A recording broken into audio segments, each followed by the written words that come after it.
All right, welcome back, folks, to Age of Lemuria. What's this, episode 17, I believe? Yes, episode 17. We're getting close to the end. Our planned slot was, I believe, 22 to 24 episodes, depending on how the players were wanting to space them out. Unfortunately, Cortec will not be with us tonight because he's got to make that sweet, sweet cash. And I can understand that. I can understand that. Real life takes priority. Who do we have with us? Speaking of real life, Hunk Papa. Hello, I am Hunk Papa, also known as Jesse Zilif. I am a dungeon master and author, and today I'll be playing Ulfgar Ashencloak, the Gatekeeper. That is very true. That's very, very true. Cool. Awesome. The Gatekeepers. Who are they? I mean, what are they? Who knows? Who knows what they are? He keeps talking about it, but nobody knows who or what they are. Leah, Ava, who are you playing today? I am playing Ava Fletcher, a wayward country girl who has just stumbled into an adventure in magic. She has no idea what she's just done. So we'll see how the poor thing makes it out. Or not. She's grown considerably more powerful from when she began. She's currently a level 5, which means that she is a champion when in this world. Well, I will be at the end of this episode. Oh, at the end of this episode. Okay, well, she's getting up there. She's getting up there. All right. So the scene opens, right? It is currently raining. We see Cortec and his brother Lorit kind of like huddling in the corner and discussing things in private and conversation. Also, his men are kind of surrounded, right? As they're like discussing what's happening. The camera pans over to this character, this short, stocky character. Hunk Papa, tell us what your character looks like. Oh, he will be right back. The camera pans over to a human, a tall, lean human. Ava, why don't you describe your character for us? She's tall and not overly muscular, but well built enough. Except she looks a little bit small in this fancy masterwork leather armor that she just acquired. That isn't quite tailored to her quite yet. So she has a lot of the straps pulled tight, trying to make it fit on her frame. She's sitting on a log, shining a copper helmet, which leaves her blonde head bare and lots of freckles from the sun, but she doesn't wear the helmet often, she just shines it. For the audience at home, Ava looks like this. And then she is shining a helmet. That looks like this. Don't mind the little tag. Don't mind that. The camera pans over to this hotched figure, right? Short, stocky, barrel-like. Who are we looking at? Who is this character? This is Ulfgar Ashencloak, the Gatekeeper. He's wearing black half-plate armor that has depictions of death and dwarvish runes written upon it. He carries a shield and a mastercraft warhammer sculpted into the gaping maw of a black skull. He carries with him several artifacts and items that he keeps as hidden as he can beneath his armor and his cloak. He wears bison skin draped across his armor and his back as a makeshift cloak. And he keeps his white beard well braided. It's quite the contrast against his gray skin. It looks strange, foreign, exotic. I think this is where we get a picture of Ava, right? What's Ava doing currently? She's sitting by the fire, shining her helmet, and also side-eyeing Cortec and his brother. They're, once again, in their brotherly spat. Consistent, constant. Meh, meh, meh, meh, you know. Grandma always liked you better. No, Grandma always favors just equal. Blah blah blah blah blah. It's like, well, Mama loved you more. And like, nah. Mama loved us both. And you keep getting this like back and forth, and then the camera pans over to this like bird flying overhead. It's a little bluebird, and this little bluebird lands in front of you, Ava, and it like hops on this. What are you sitting on? Oh, just a log. It looks at you and blinks. Can I investigate this bird? Sure. Oh boy. Roll me an investigation.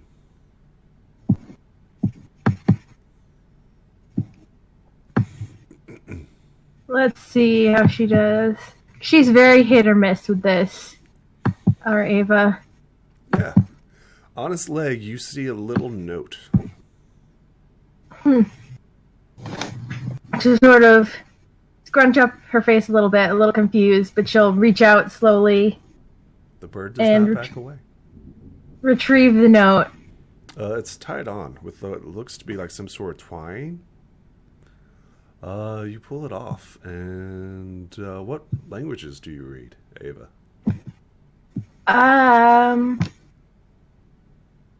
That'd be Common and actually Elvish. Interesting. You get this.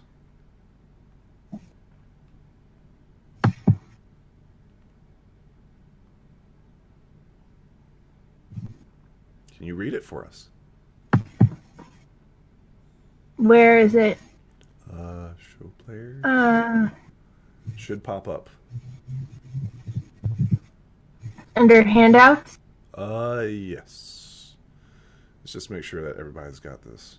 Oh, there it goes. Okay, there we go. I think.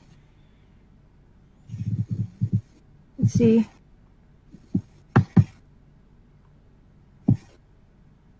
Let's see. Join us for the wedding of Scorp and Anbor. Walk into the morning sun until you cannot walk anymore. Do I know? Do I recognize the names? Roll me a what would this be? An investigation.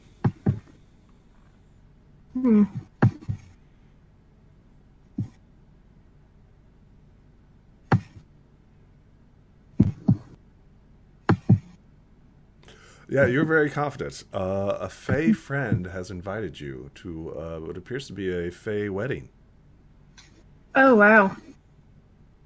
Do I know the date on this wedding? There appears to be no date.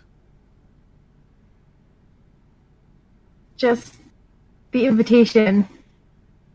Let's see. Does the bird seem to be awaiting a reply? The bird flies off. I don't know. She is vaguely confused. So I think at this point, she knows Ulfgar would know more about this kind of thing than she does, so she'd bring the invitation to him and ask. Ulfgar, you cannot read the handwriting. She just hands you a note. It looks pretty. It's a pretty note. It looks blank, though. Aye, this is a fine piece of parchment, but I don't see what reason I would have to look at this. Ava will sort of cock her head and squint out again to make sure she knows that there's writing. So to be clear, Ava, you can see the handwriting. Yeah. Ulfgar cannot. And so she'll ask him, What do you know about Fey weddings? Ulfgar laughs quite audibly at the absurd statement. Alas, I know nothing of the Fey, nor of their courting rituals. If you wish to know about dwarven tradition, I might know a thing or two. Or perhaps some of the elementals, or the spirits that once were. but I know nothing of the Fae. Mm-hmm. I see. And so if Ulfgar can't see it, but Ava can, she'll want to do, I don't know, some kind of Arcana check to see what the heck is going on. So this would be nature. This would definitely be nature. Okay, nature. Yep. Yeah, you're quite confident that the two people that are getting married are not Fae. So Fae are more of the seasons and spiritual nature, right? Mm-hmm. And as such, they don't recognize the tradition of unions, right? So the concept of marriage, right, between two people is not something that the Fae normally do. However, there is like a much more, how would I describe this? Much more open relationship in regards to the Fae. So a wedding, right, such a wedding would generally not consist of Fae. So whoever these two people are, they're not Fae. And I have no idea who they are. Never heard the names before. I mean, this would be a nature roll. Maybe you've heard of them. This would be like a natural 20. It's possible. Why not? But it's highly unlikely. I don't know. And I think I might continue with Ulfgar because maybe she, at this point, she thinks magical fancy invitation might have gotten to the wrong person. Ulfgar, do you know anybody named Scorp or Anbor? Let's see what he recalls. Yeah, go ahead and roll for me. Nature, you said? This would be knowledge nature, yes. Yeah. Nope. No.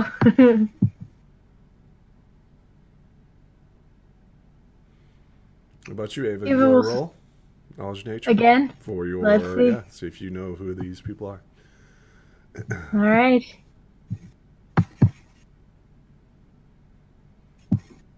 We'll see.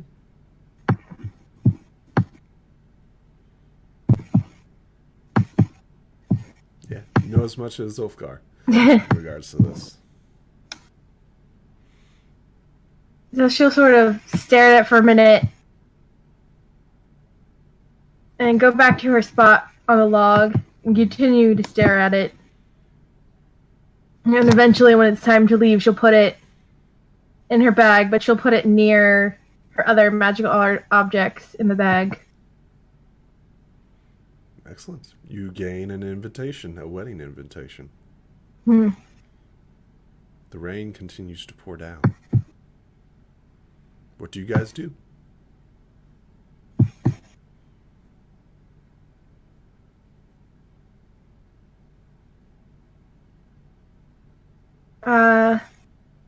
Ulfgar is... Go ahead. I said I would sort of gather up my stuff, and if it's the morning, I'd be preparing to continue on our journey. Let's see here. We need some rain. Did I hear any music? We need some rain. Yes, I did. There we go. Ulfgar is going to renew the gentle repose on the... but this time, as he's doing so, he's going to do a quick visual examination of the...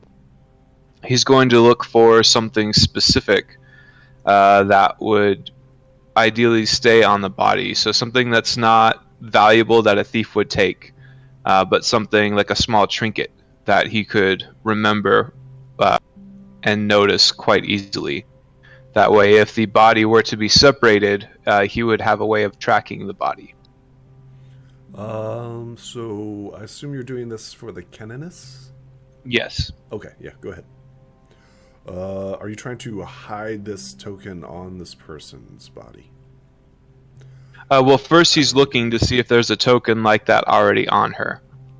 So she is currently covered, right? Mudskip has covered her in her bed sheets, right? She's wrapped her. I mean, she's probably naked, right? She's probably been stripped down. Okay. and her body cleansed, right? And then she's been wrapped in a bedroll in order to keep her protected from the elements, right? So she currently does not have any possessions on her. Okay. Then yeah, he would like to make like a necklace with like a little wooden throne or something on it. That he could put on the body and could use it to track the body if he needed to. Excellent. If he were to ever get separated from it. Okay. Sounds good. You do? I don't think Mudskip would protest, especially as if you told her this, right? Yeah, he would explain what he's doing and why he's doing it, and it would be. I mean, She he's would trying not to make a protest. small facsimile of the Holy Master's throne. She would not protest against this. Just a little fail-safe in case we do need to find the canoness. Yeah. Okay. Sounds reasonable. She will aid you in this endeavor. And then he's going to talk to Mudskip, Lynn, and Ava about how we go about getting the diamond to bring the canoness back. Ulfgar still has his concerns about being noticed around the city of Alkaline, especially now that he's not trying to hide his presence as much as he was.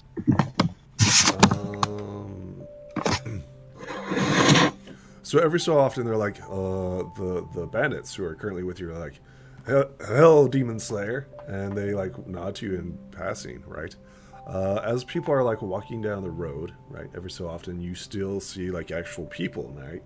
It's actually starting to see signs of civilization because you can now see in the distance this massive superstructure of iron. It currently looks like it's bleeding because of the oxidization of the iron. You notice like people are getting to know Ulfgar the Demon Slayer as these bandits are literally recounting the tale of Ava and Ulfgar and Kortek the Demon Slayer. Our hype men. Unintentionally or intentionally, your names are being spread. So, if we're trying to use back channels to get this diamond, so we can raise the canoness before we make our official entrance into Alkaline, So, we who are may you want discussing to this with? with Ava, Lynn, and Mudskip. You might not want to tell Lynn this. Okay. With Ava and Mudskip, then. Okay. It was So- Mudskip's idea to go through the back channels to get the diamond. Okay. So what are you?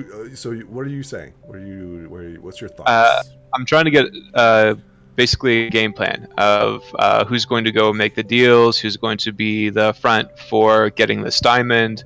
Obviously, it can't be Ulfgar or Ava. We're going to be easily recognizable, and it's going to be hard for us to acquire this diamond that we need. Mudskip knows the city best out of all of us here. She doesn't know the city, though. She might know the outskirts of the city. That's She's true. never been in the interior of the Inquisition. First off, she's a Dragonborn, and Right. as such, she's not deemed worthy of such honors of entering into the holiest sections of the city. So there are, I believe, 7 layers to the city, and most of the city is on the outskirts, right?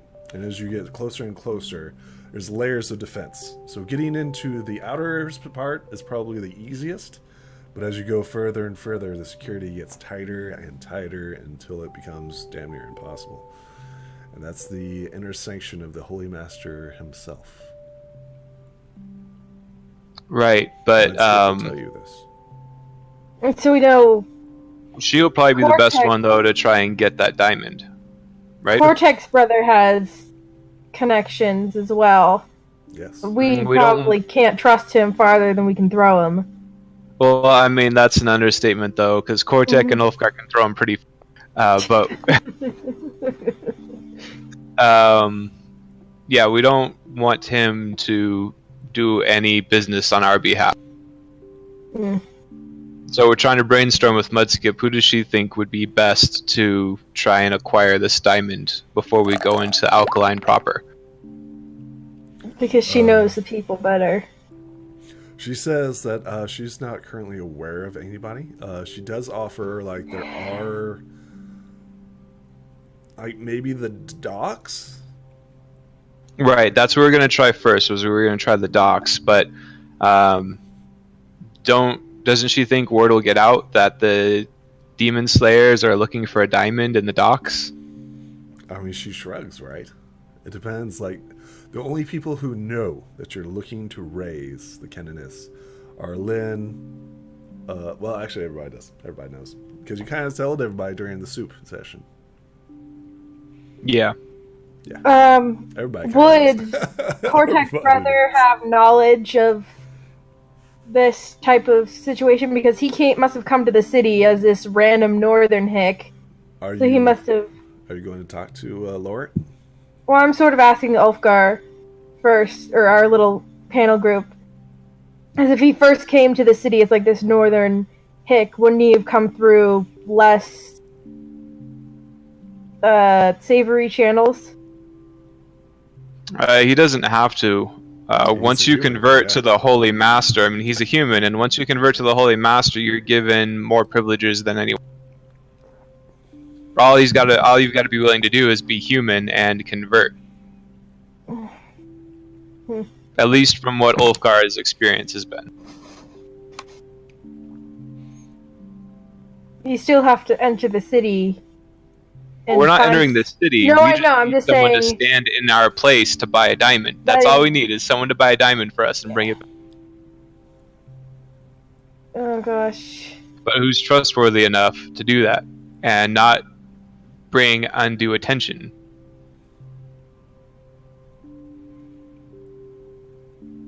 I mean, we could try and send Kortek in there, but he's going to get himself arrested and thrown in jail very quickly. Yeah, especially with that mouth of his. I'm sorry, Leonardo. Yeah, this is your companions, man. This is your companions. He's not known for his self-restraint.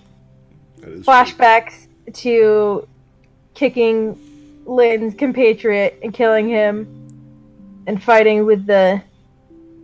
I mean, the first thing he did when he saw his brother was, come on, let's fight to the death.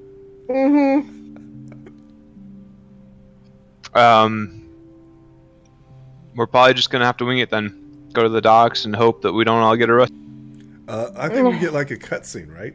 Where we see like Kortek and his brother. Like Kortek's brother is currently bound. And we see him like bump his head.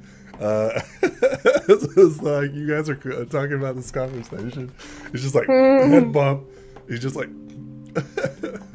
like in anime when somebody's being talked about, so they cut away to them sneezing. Yeah. I don't know. Well, Ava could... I mean, I don't normally wear my helmet, so if I put it on, it'll cover much of my face. And would that be enough? And I just also got new armor. Would that be enough of a disguise? What does Mudskip think? I mean, she is human. Well, yeah. I mean, that's a huge bonus right there, right? So she seems like she looks at you, Ava, and she says, "Well, you know, your armor is old, and you have black armor as well. Like, you will quickly be identified regardless of what you do. Anything that makes you distinct, right? Stand out."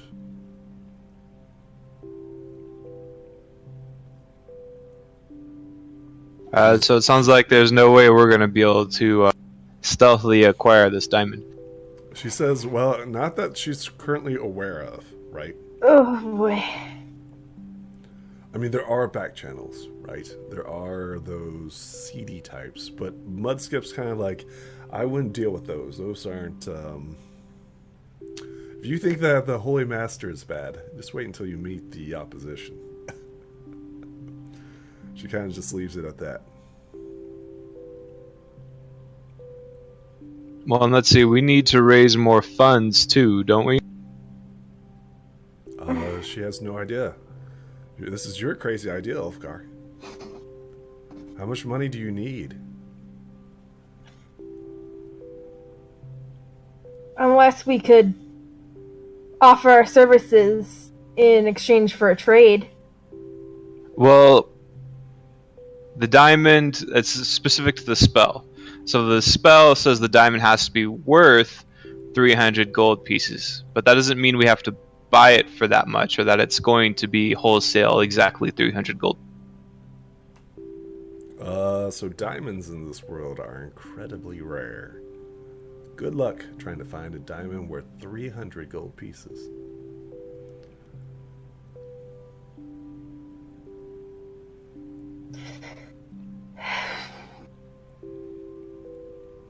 Let's just say that people know their worth. You might be able to get them down to 300, but that ain't going to be the starting offer. You know that, right? You know this. Even the dwarves, yep. You know that's not going to be the starting offer bid. You know this. So we've got to raise a little bit more funds, or... I mean, if Ulfgar can get his hands on some raw ore, he might be able to craft some masterwork items to exchange for a gold piece, or exchange for a diamond. That's very. We do have that. Right? We do have that horn, that ivory horn. Ulfgar was thinking about making a spear out of that. That might be worth some gold pieces if he can find the facilities to work with it. But that's also assuming Kortek would agree to that.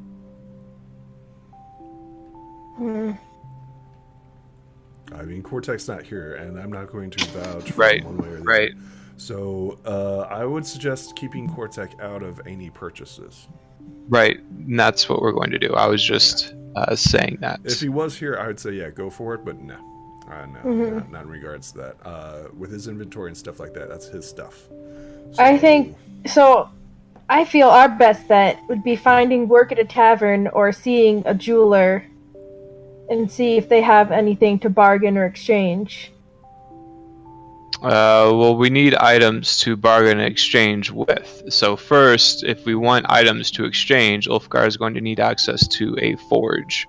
And we can start crafting some masterwork items to exchange for a diamond.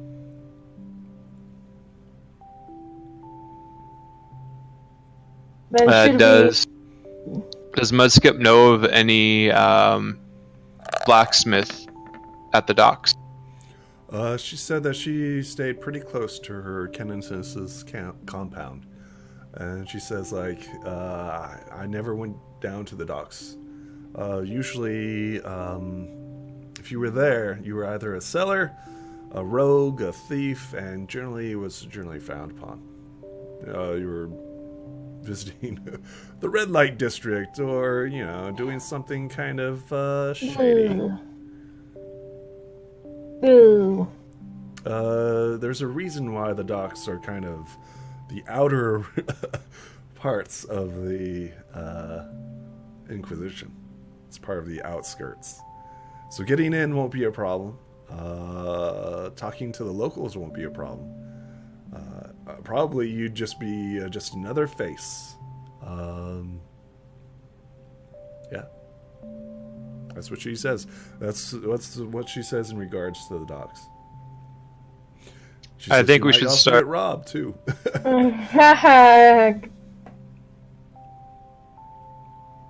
Oh no.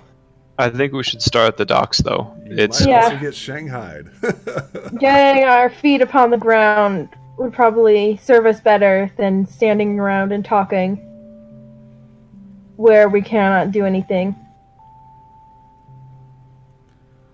But do we really want to be walking with such a dock with such a huge group so that and also as what we appear to be a funeral procession.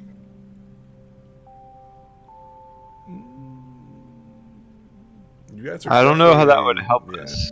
No, I know, but I'm saying, do we really want to go that way? Because we have so many people in this group right now, and also a dead body.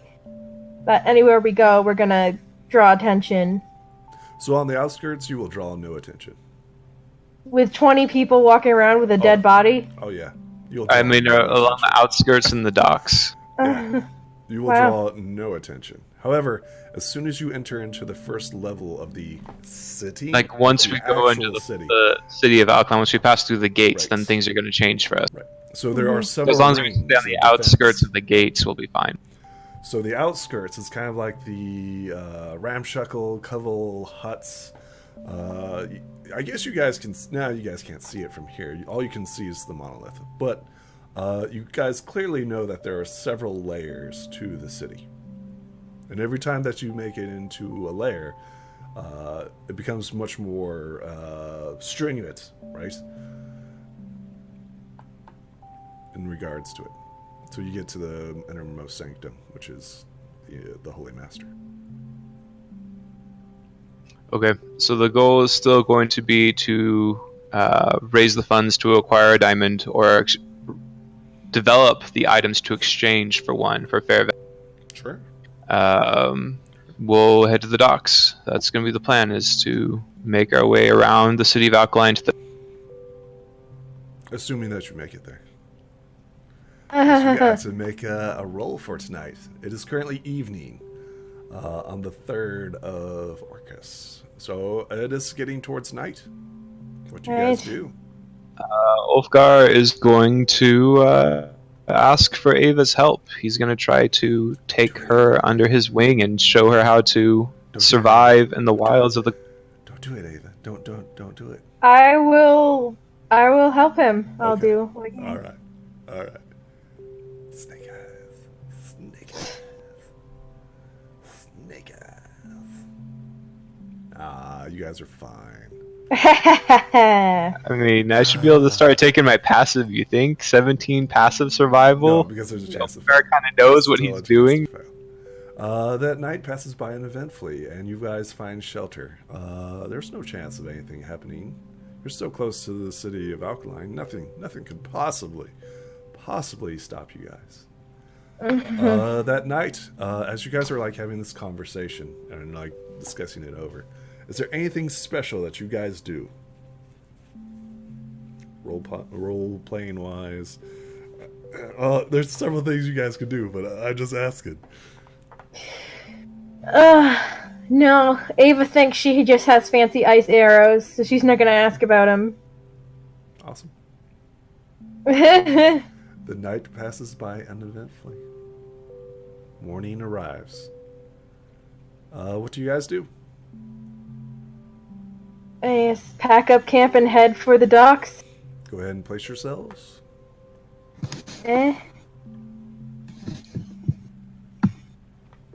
Roll me that sweet survival. I will help. Excellent. Snake eyes. Yeah, you guys are fine. Fine. 27? Yeah, it's So fine. 27, is that good enough? It's fine. Yeah. The day passes by uneventfully. Nobody seems to bother. You do notice, like, there are people that are coming back and forth. And a merchant, Like circling. a peddler, stops by and says, "Hey, folks, you guys need anything? I can sell What you do you guys have simple in goods." your wares? He opens up his shop to you. He seems to have, like, basic items and equipment. Everything that you can buy commonly, he has.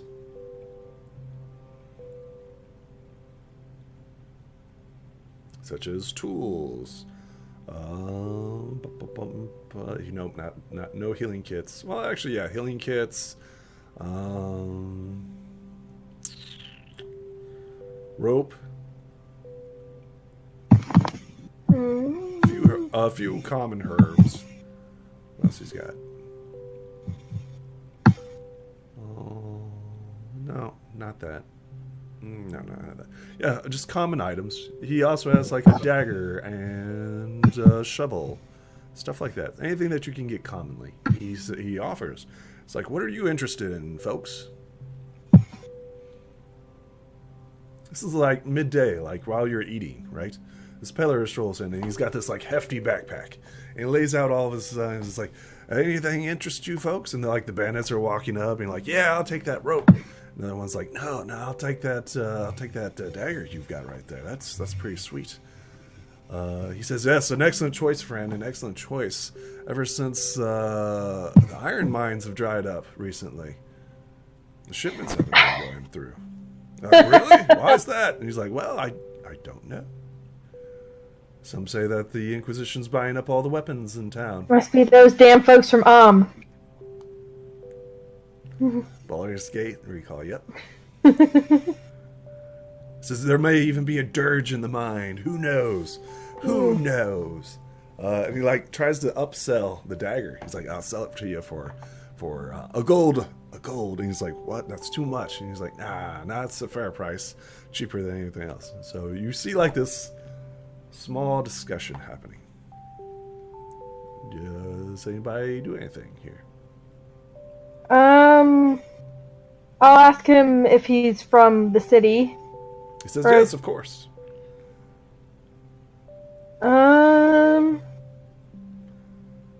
And I'll ask him if one was in the market for jewelry, who would be the best jeweler in town. Let's see if he knows. Let's see if he stirs you right. Oh, yeah, he's like, yes. Yes, if you go down to the docks, there's a jeweler there. There's a place. Let me see here. Give me a second and I will find it. I actually have to go to the map and look at it.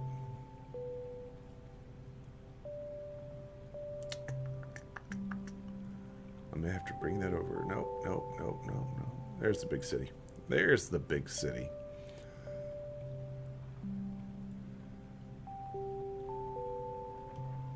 Alright. Says there's several places that you can get a gem. Let's see here. Jewels and gems. There's also the Iron Guild. He says that there's also... Oh, no, don't go there. Don't go there. Yeah. Those are the two places that I know for a fact.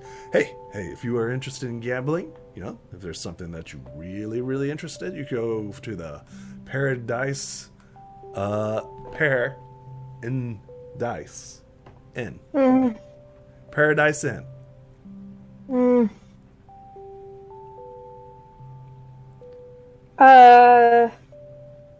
He says, yeah, if you're looking for something like that, you could gamble your life away.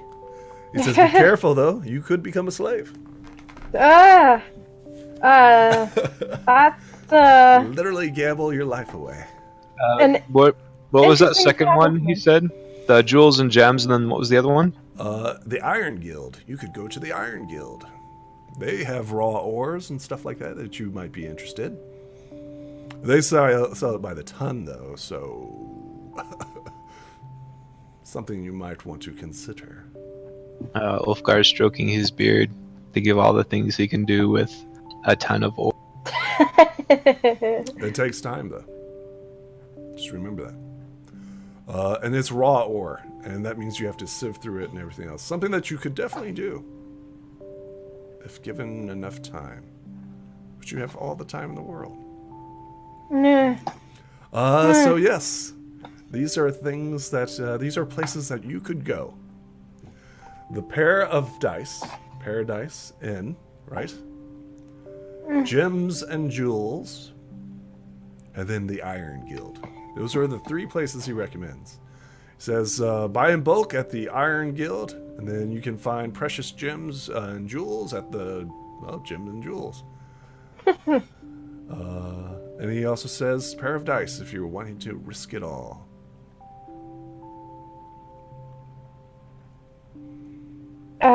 Thank you for your information. I'm sorry I wasn't looking. Anything you're interested? He's like pointing to his common items. Let's see. Wolfgar's not interested. I see here. But when he's about to leave, he's going to pull him aside before he fully leaves, like aside from the camp. Do you have any grappling hooks? I do, yes. Be 10 silver for one. Okay, I will take one. Iron's expensive, you know. Getting expensive. Wolfgar shakes his head as he sees yet another young, naive human being taken advantage. I mean, yeah, they're going to definitely upsell. This is the outskirts, right? So there's no receipt handed to you, Ava. Nothing to, link back the transaction. In Ulfgar's experience, this is every human just takes things at face value. So he could sell a $2, a 2 gold item for 200 gold, and a random human will just they don't bother. Yeah, no price check or anything. It's a good deal. It's a good deal.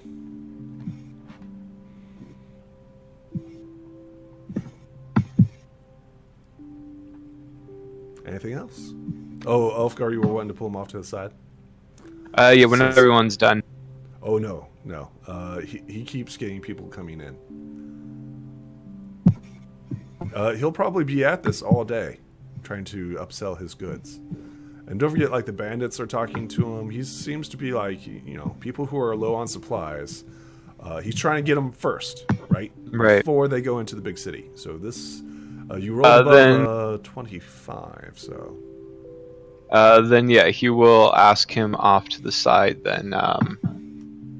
Sure. What do you ask him? Roll me a first diplomacy, because you're trying to get him away from his cells, right? Trying to pull him off to the side. Nope. He's like, sorry, friend. I only talk to people who purchase. He winks at Ava as you see the money exchanged between them, right? He says, I don't talk to halflings. Bearded halflings. Ooh. Seen too many of them steal from me, friend. Ooh. Okay. Anything else? Nope. The day passes by uneventfully because you guys are awesome and you're rock and roll. Move the big city over, that way it's easier to access. Go ahead and roll me for that night. I will help. Snake eyes. Oh, you guys are fine. Yeah, you guys find like a ramshackle hut, right? A hut that's been abandoned. And you easily walk inside and nobody's in there, and you guys find some nice bedding and lay down. Anything else for tonight? Anything that you guys would like to do? Yeah. Ulfgar is going to ritually cast Speak with the Dead, minor speak. Sure. This is a custom spell, folks at home. It acts as speak with animals. So they have general ideas, impressions, stuff like that. Yeah. What do you say to your companions who are always with you? 3 spiritual figures. They are dwarven, of course. He wants to know what they remember and know of Gia's Claw. Since they knew of its hidden potential, and Ulfgar had no idea, obviously they've seen this thing when it was fully revealed before. He wants to talk with them about when that was. Sure. And what they know of it. Sure. There's 3 of them. Yes. Whoa. Okay. So I'm going to give you a mixed match. Okay. So one is lying, one is somewhat truthful, and the other one is absolutely truthful. Okay. Oh, great. It is up to you to decide which is which. So what do you ask? Which one do you ask? Give me a second and I will pull up their names and I will see which one it is. Which one's which? So what do you ask, Wolfgar? One of your friends was a BSer. One of your past ancestors was a BSer. Yeah, I remember. I was there. Someone like to tell some tales?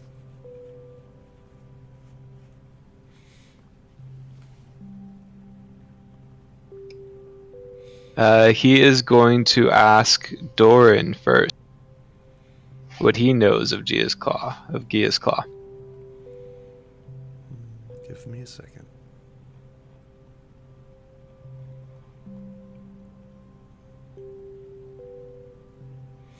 This dwarf in full plate mail. He has he kind of has like a helmet that looks like a welder's mask, right? He like lifts his helmet, right, and he says, "Old, long ago, ancient."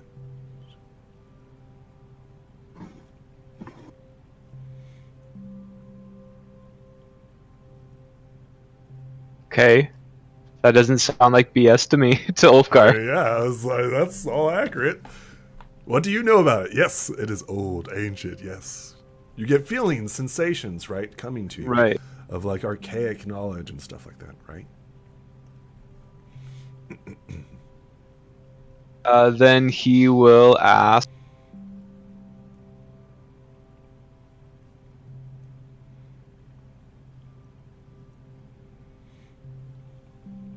Bayer and Rockbeard what he thinks of it. What he knows of Gaia's Claw. Guardian, protector.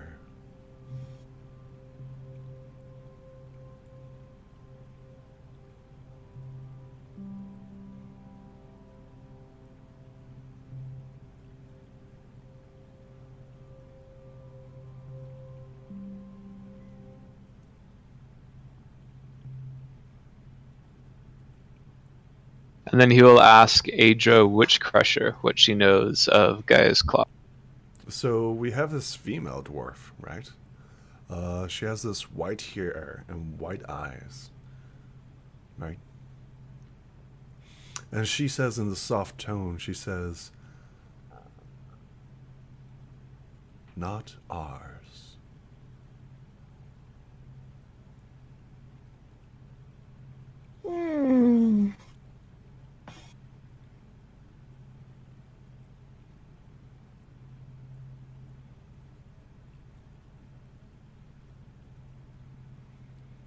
I think that's vague enough.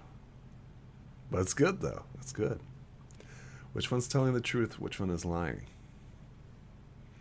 And which one's kind of meh? Well, I think Doran is meh. He said the obvious.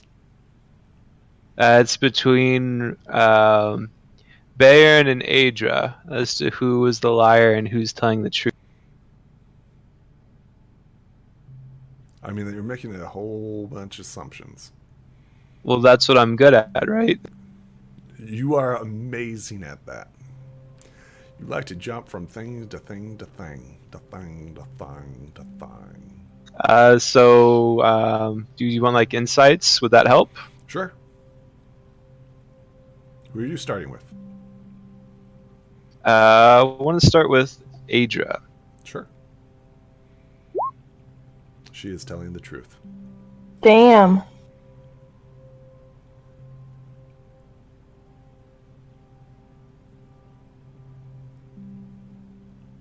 Then he'll go with Bay. Sure.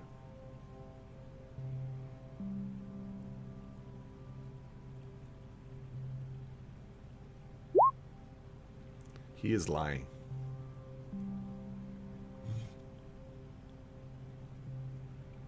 And the last one?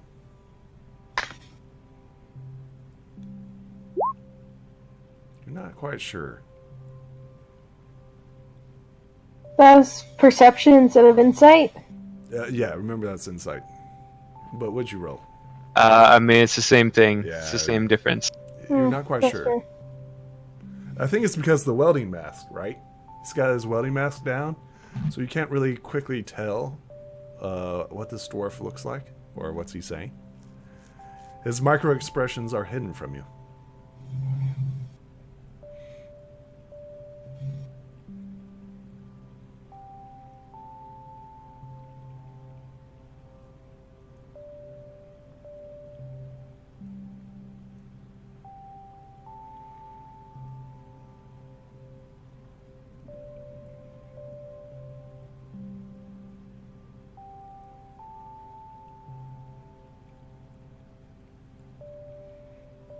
Hope I didn't give too much away.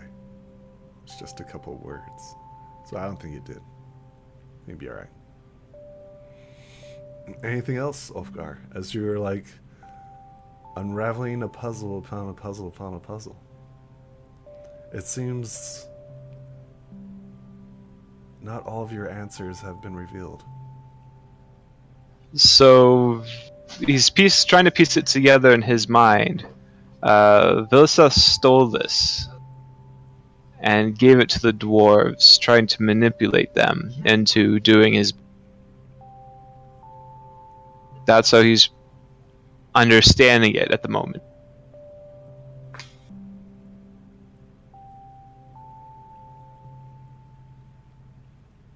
That's it for him. That's all he's got for the day. Is he's going to think about this. He's going to thank the ancestors and think about this. I think they like nod and they like an understanding, right?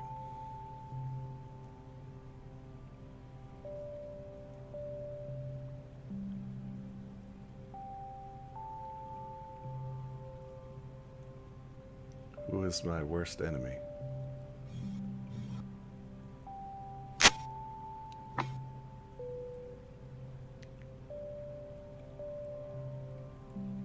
Ava, you're like staring at the, what are you doing? Yeah, what are you doing? Yeah, I'm sort of under the covers, messing with the helmet, and then also looking at the ice arrow. Sure. So I'd sort of like to do whatever Arcana investigation nature. First, roll me a knowledge Arcana as you're touching the on and off switch of your helmet. So we get this like. Yeah. Ulfgar, like when she turns on the light, your spiritual ancestors like disappear, right? Come back with like. So we get this like blinking on and off, and you're like, "Oh, stop it, Ava!" She's just like, click, click, click. Ava, you do not see his spiritual ancestors. He's just talking to some random people. Yeah. I think you're having too much fun with the light, right? Okay, and then you get quickly bored. Children. These children he surrounds himself with. You get quickly bored with this, right? And we get this arrow. You pull out the arrow, right? Roll me a knowledge Arcana. Ooh, Ava. Oh my gosh! Tell me about this. I think I have so much to give to you. So much. It only has one thing that it can do. This is given to you by the Winter Fae at Farmer Ed's homestead. Perhaps someone could identify its magical properties. Which you do. I'm sort of looking at it and examining it, turning it over in my hand. And that's when you realize this. You don't have to tell anybody anything. Oh, why did that do that twice? Oh. Now do you understand the mistake that you've made? Read it carefully. Oh. Oh.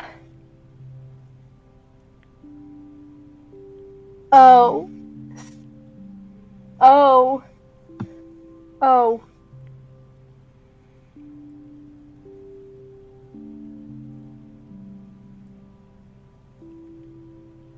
Oh. I think you nick your finger on this, right? No. Maybe, I don't know. Right? And that's when you learn all this. And you Oh flinch at the realization of the item you have in your possession. Oh no. You got 3 of those. You have 3 of them. yeah, that's the even crazier part. Oh no. Oh.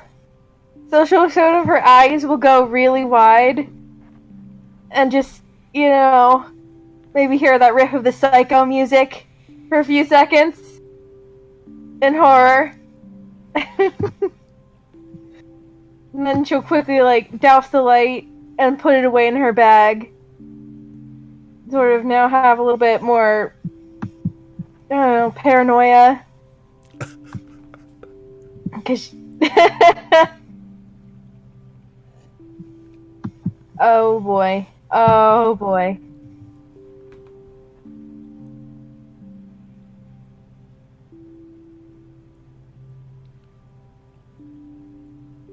Ava, a gift from the Fae.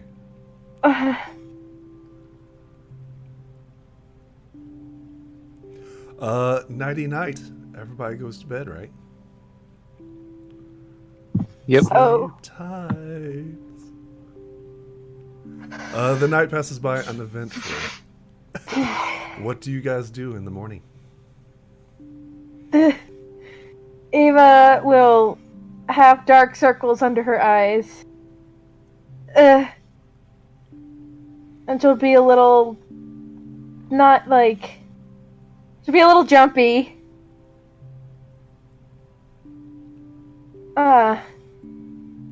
And a little quiet and trying not to talk to too many people. But she'll quickly gather her stuff and make sure nobody else touches her stuff. I think everybody's unaware, right? So Cortec and Lorik are in the corner, fussing and fighting, right? As brothers do. Well, of course, Lorik's only got one hand, right? And Cortec's got 1 foot. So it's an interesting little fight or squabble that they have. It entertains the outlaws.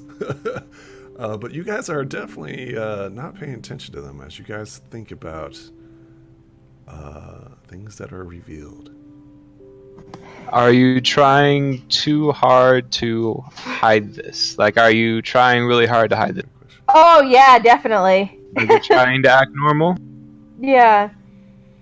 But the question is, does Ulfgar notice with his passive of 7? Well, I mean, Ava's actively trying to hide this, right? Right, so it's stealth roll. Yeah. Me, a stealth roll? No. Unless you're not trying to hide this and you want this conversation to happen. She's trying to hide it, but it's going really badly. Okay. So you can take 1, and Ulfgar automatically realizes, if you so wish. Yeah. Yeah, okay. Ulfgar, you notice that Ava is, looks terrible. Slept wrong. She's had nightmares. She's being very protective of her things. Now, Ulfgar is going to... You were making so many assumptions, bro. Making so many assumptions. Well, She described that, though. That's what she was doing. It's true. Yeah. If she didn't describe that, I wouldn't have been like that.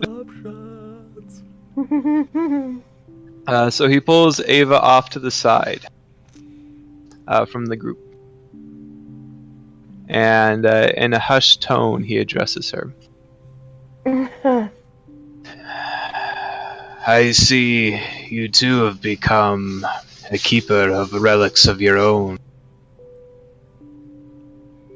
And she'll her eyes will go wide for a second, and her hand will when you think somebody's about to steal your wallet, so your hand goes to that pocket. She does that sort of with her bag. And she looks at him, and she says, Mudskip was right. This magic, it's the power of it. I don't know who could possibly be trusted with this power, this much power, without doing something terrible. Ulfgar nods. He agrees. So, now you understand why you don't willingly trifle with ancient arcane knowledge that you do not understand. And sure, just her eyes are sort of wide, and she'll nod. She's like, I thought it would just do some extra cold damage, but He shushes you. Your relics are yours to keep. It is now your duty to make sure they are safe for all. Whether they stay with you when they die or you keep them hidden, they are now your responsibility. I certainly hope that you are the guardian they need. Ava will sort of take this to heart and nod and square her shoulders, because, like, protecting things and being a guardian is sort of something she can somewhat wrap her mind around. So she'll sort of take a shaky breath and nod and say, I will do my very best to ensure this does not fall into the wrong hands. Ulfgar nods. So filled with more determination, Ava will sort of walk away more confidently and not as paranoid, but she still is protecting it more than she was, but she has a newfound sense of confidence rather than terrified paranoia. After she leaves Ulfgar, you see a scene of Ulfgar shaking his head to himself and sighing under his these children, they don't know what they've started. That's Ulfgar. That's Ulfgar speaking to himself, but to his ancestors who he knows are there. I mean, you don't see anything currently. No, but he knows they're there. I mean, he's been with them long enough now to know that they're there. Oh, yeah, their reassuring presence is always with you.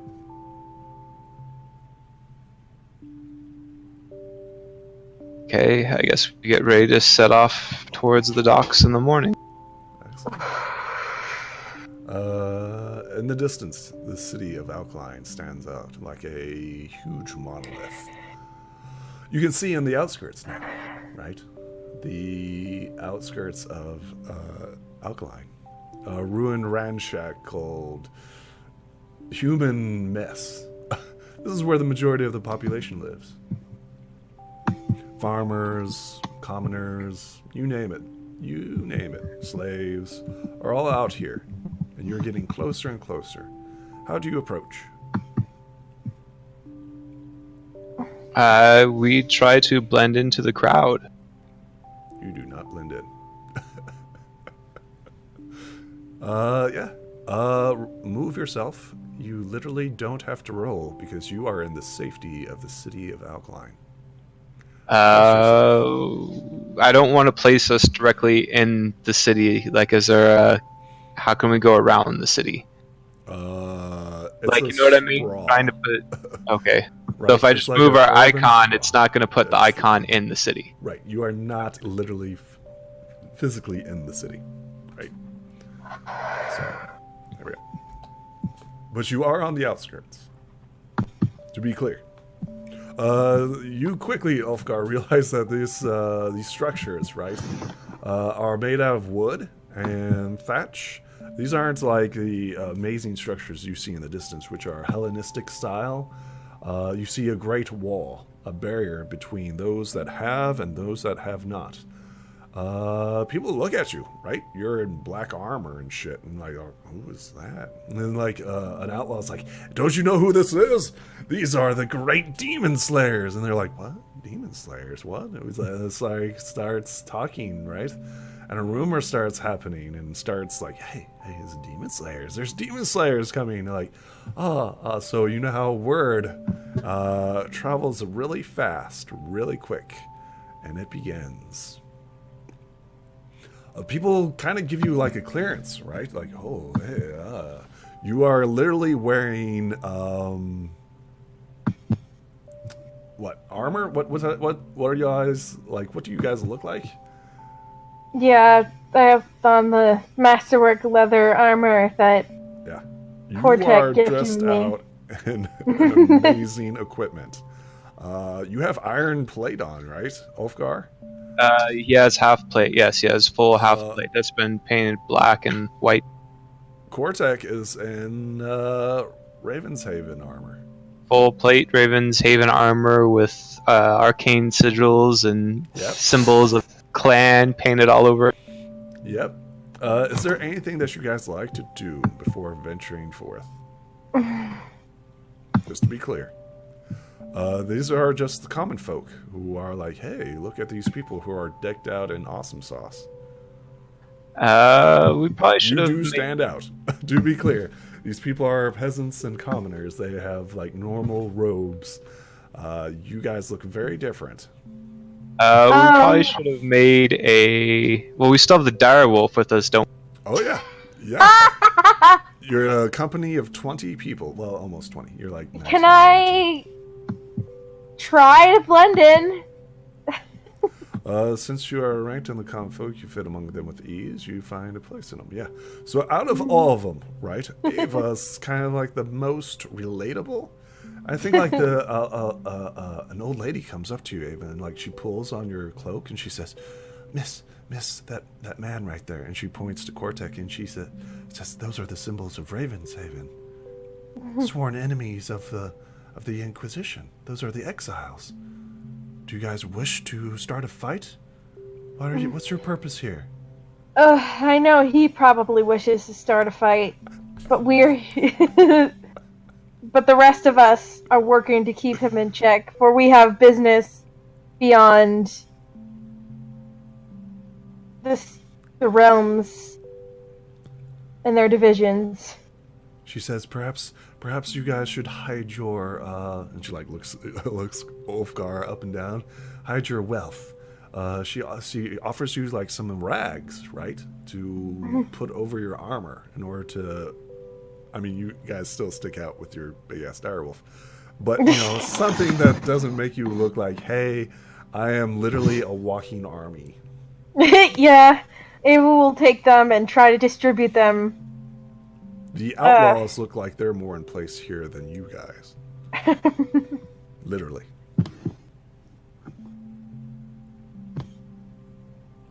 Ulfgar can throw on the clothes that he wore before he revealed his true identity back when he was passing off as Adric. Sure, roll me a disguise. This is not going to go well. That's why I'm saying roll it, buddy. Interesting. Okay, that's fine. What about you, Ava?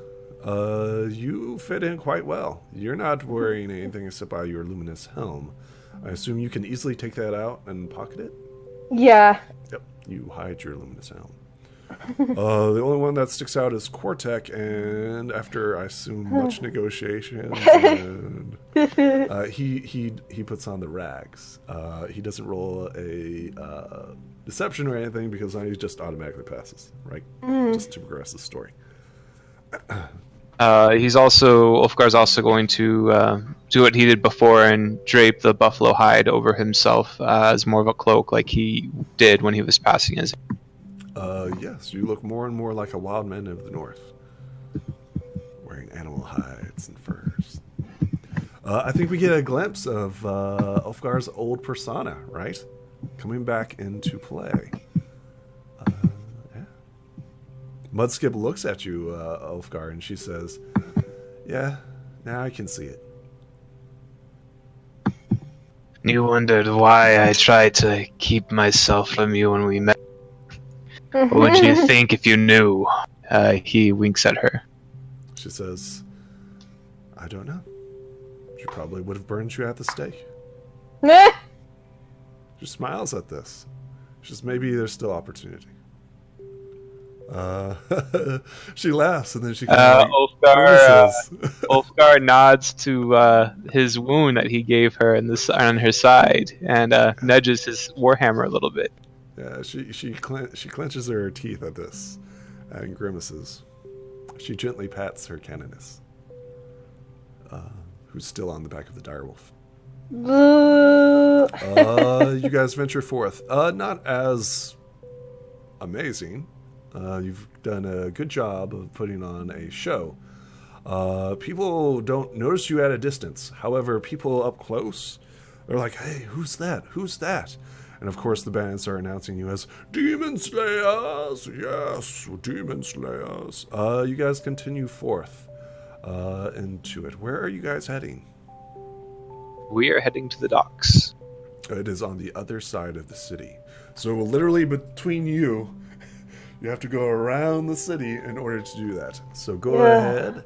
I mean, it's getting towards night as you make it into the suburbs of the Inquisition. You don't have to roll survival, right? I get to. I think I'd rather still roll if we're handing it over to you. Okay, nothing happens. Go ahead and place yourselves. You do not want to go straight ahead. That will be entering into the actual city. Right. Can we tell which is the shortest distance, to the left or to the right? Like up or down? It's about the same. It doesn't matter. You probably want to get closer to the river. Okay, there we go. Going down. Okay. Yeah, no. As long as we're not going into the city, going down. I mean, we don't want to go into the city. We want to follow the outskirts of the city. Sure? Sure you don't want Positive. Positive. Yeah. We're not going in until this Candace is raised from the dead. You skirt the outskirts. And we calm her down and explain we are not her mortal enemy. No bandits or anything like that is going to mess with a group of 20 people, armored and decked out, and are demon slayers. The night passes by uneventfully because nobody's crazy. Nobody's like, hey, let's go rob these people. Like, no, bro. No, have you seen them? They got a freaking direwolf. Yeah. The night passes by uneventfully. Ulfgar wants to check out this dog again. He wants to know if he was just seeing things, if he needs to get his eyes checked. Which dog? Got two. The magical dog that he thought was magical, but then was not magical. Yes, go ahead, roll me a knowledge arcana. Oh no, knowledge nature, my bad. Knowledge nature. This is knowledge nature. That's a crit, buddy. You quickly realize that this is a Feyhound.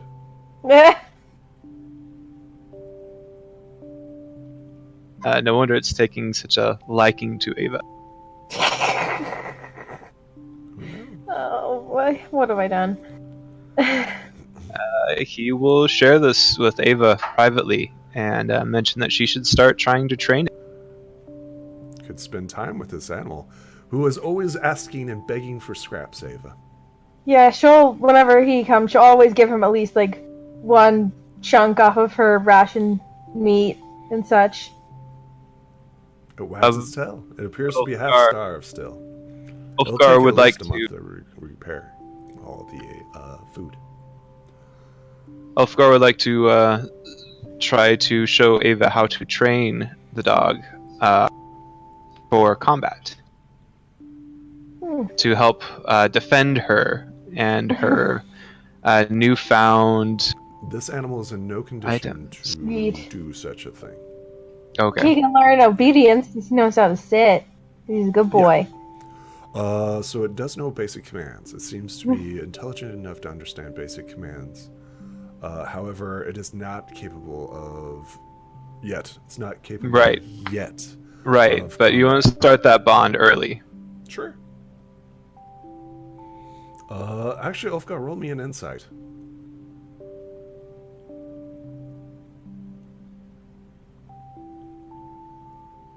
Yeah. Woof. The bond is already there. Woof. Double crit. as you're like trying to play with it, right, and trying to teach it, it quickly like defaults to Ava. Oh boy. So Ulfgar will share this with Ava and mention that when it's healthy enough, she should start its training. The Feyhound wags its tail at Ava. Happy. Aw. She will give it some scritches. It accepts the scratches. I think it does like the little toot toot toot toot toot toot toot toot toot. Aw. And she'll... Ulfgar will also mention that since this is not of this world, it may have some unexpected abilities that may manifest when it gets... Yeah, you know everything that a Feyhound is capable of, Ulfgar. Do I? Yeah. Well, then he'll share that with her. What to expect as it's getting healthier and growing. Give me a second. Feyhounds for dummies. Feyhounds for dummies. Well, it's like Actually, a children's book, right? that. So there's lots of pictures, there's little simple words. It's a child's introduction to Feyhounds. Let's see here. You know that it has dark vision. You know that it understands but does not speak Fey in common. It has very good perception. It has keen hearing and smell. It also has pack tactics that you are aware of. Has a pretty good bite. That audio... Can you hear me? It's very robotic. Yeah, we seem to be like like fading in and out. Is that Discord? Give me a second.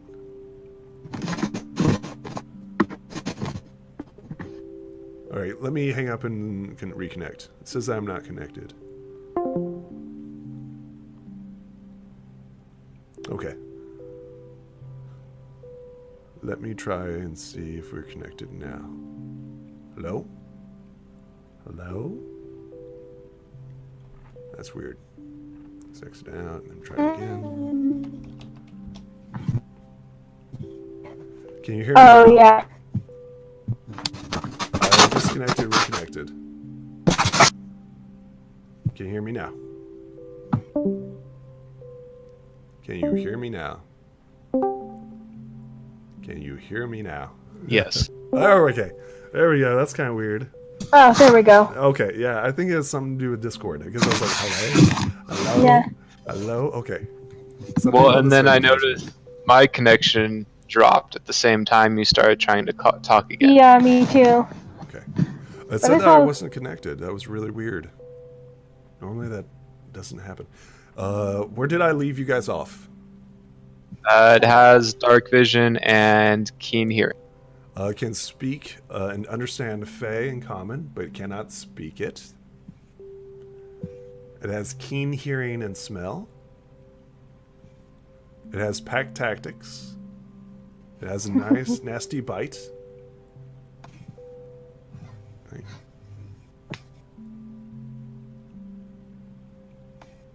So it'd be a good tracking animal.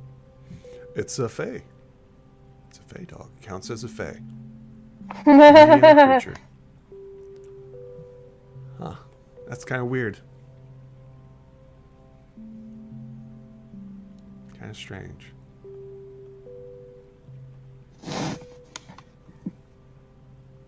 It's almost like the Fae like you or something. Yeah. Or you've just randomly been doing a lot of favors for the Fae. Yeah. So Ava she'll smile and nod, and she really likes the dog, but like, all this face stuff in her head, she sort of looks like, the blonde woman who's doing math. That's sort of happening in her head, trying to figure out how all this face stuff is connected. But she can't, she doesn't really figure it out yet. She just thinks about it, and she's like, Then she gets distracted by the cute puppy. It's weird. Puppy. Puppy. Yes. So that'll be a conversation as we're walking along the outskirts in hushed tones. Yeah. Yeah, Ava continues playing with this puppy. Just a normal dog. There's nothing special about it. Ha ha ha ha ha ha.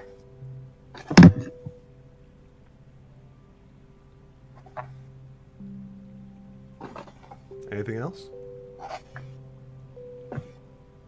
See, do we reach our destination in the night yes. or not? Yes, it is currently nighttime. I was wondering if you guys were doing anything else during that day. You guys are on fire tonight. Oh my Ulfgar. gosh. Give me a second. Okay, it didn't crash. We're good. Oh, maybe it did. Did it crash? It looks like it might have crashed. Oh, jeez. Oh my goodness gracious. What is going on here, Roll20? What's going on here, Discord? We're still live streaming, which is kind of weird. So Twitch is still running up, and that's going on. That's going on. Okay, so we're getting. So are we back? No, still not back. Oh, brother.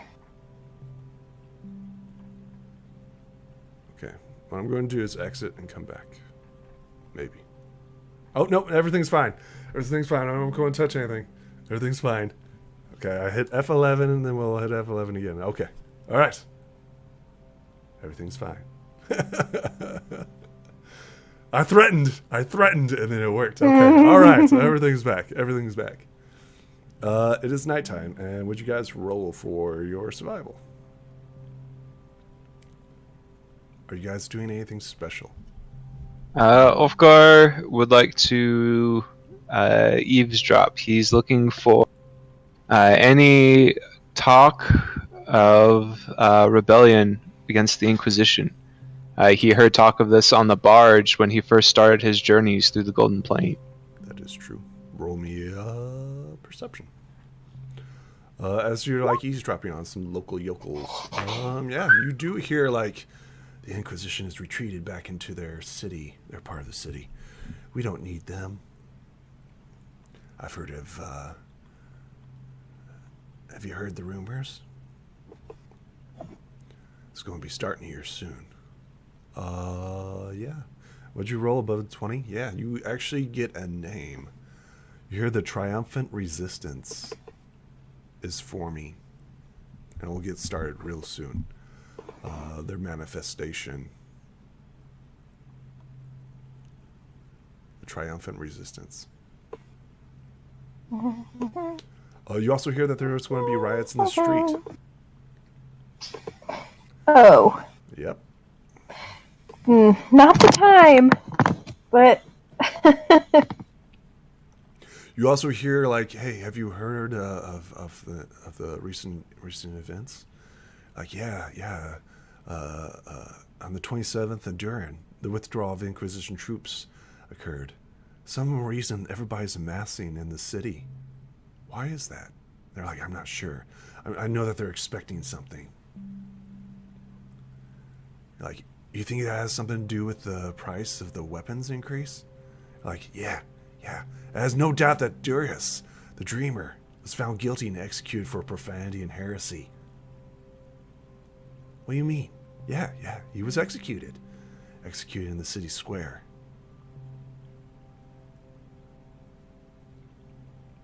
He says, not only that, but Sula, the seductress, passed important laws dealing with outsiders, foreign travel, and trade.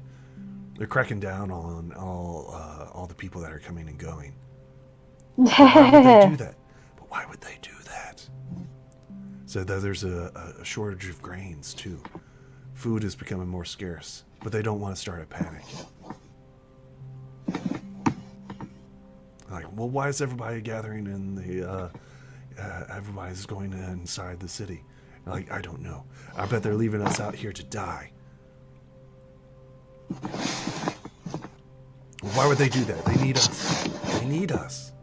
Like, yeah, well, when you're living uptight on that white or that was it that Iron Throne, you don't care about us little people. We're expendable. And you hear like this rumbling and grumbling, right?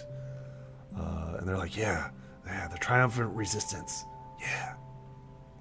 I think this is where we get like somebody says, walks into your like encampment, right? And he's like, excuse me, are you the demon hunters that we've heard so much about?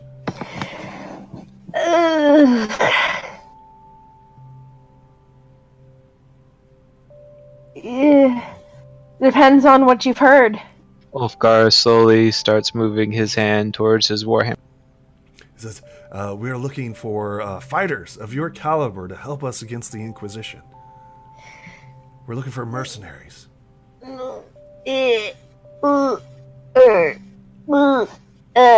This is not our fight yet. As he stands up. What? What do you mean? I thought that's why you were here. Aren't you here to kill demons and stuff? I think of no better than like the Inquisition. They're demons. Like, yeah. There's like a murmur of like, yeah, they're demons. They're demons. We usually take care of more literal fare. As I've said, this is not our fight yet. What do you mean? And they like look you up and down. They're like, of course, it's everyone's fight. Don't you know what's been happening? They've been withdrawing into shakes his head. No. Like they've been withdrawing into the city. They've been leaving us for dead out here. They've been taking our supplies, emptying out our grain yards. Something big's happening. I'm telling you, something big's happening. They're not even paying us fair price either. They're just coming in and taking it. The Inquisition troops. Now, you're mercenaries, right? You guys do stuff for pay, right? If we were interested, who would we speak to? They like to look around and they're like, well, I mean, we gotta know that you're interested in fighting alongside of us. I mean, you're kind of like, I'm not interested. Wait, who do we speak to? They're like, well, wait. They're like, hey, you gonna fight with us or not? We have other dealings in the city we must take care of first, before we make any further commitments. Like, oh, well, was it worth a shot? Well, keep us in mind. Remember the triumphant resistance. You scratch our back, we might scratch yours. Like these cloaked figures. Clearly peasants, right? Common folk.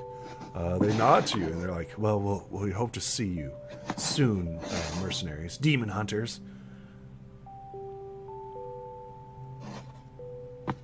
They leave. And Ulfgar, you picked up all types of information as you like heard them outside your guys' like safety shack, right? Yeah, as they were like talking. They were not being quiet about it. You quickly picked up all that. Right. Ulfgar will quietly move over to Mudskip and suggest that she starts to conceal her symbols of the Inquisition for now. She has not revealed her holy symbols since the whole encampment. Damn. So just he makes sure that she knows we're going to keep that under wraps, that she's with the Inquisition, that this is a canoness that we are escorting. She looks at you and says, I know. I mean, you're literally telling her, like, this is my kind of nose. She is a zealot, so...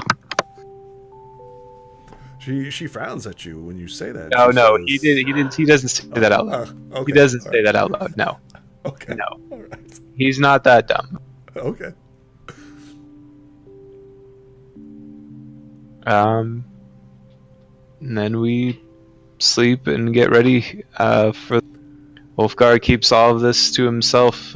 He thinks this might serve his needs more than the Inquisition, but he's going to let it play out first. Excellent. It is currently the 5th of Orcus. Go ahead and place yourselves. And no need to roll. You are safe within the town of Alkaline.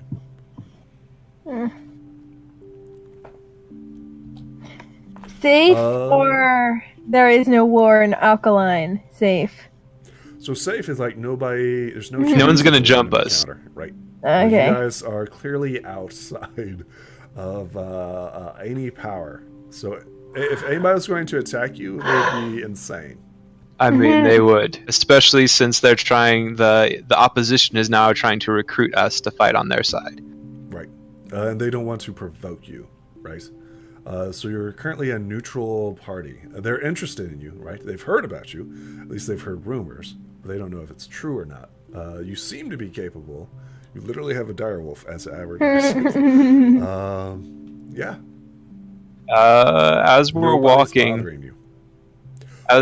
You see in the distance, all right, flags of the Inquisition above the walls, but you see no Inquisition outside of the territory.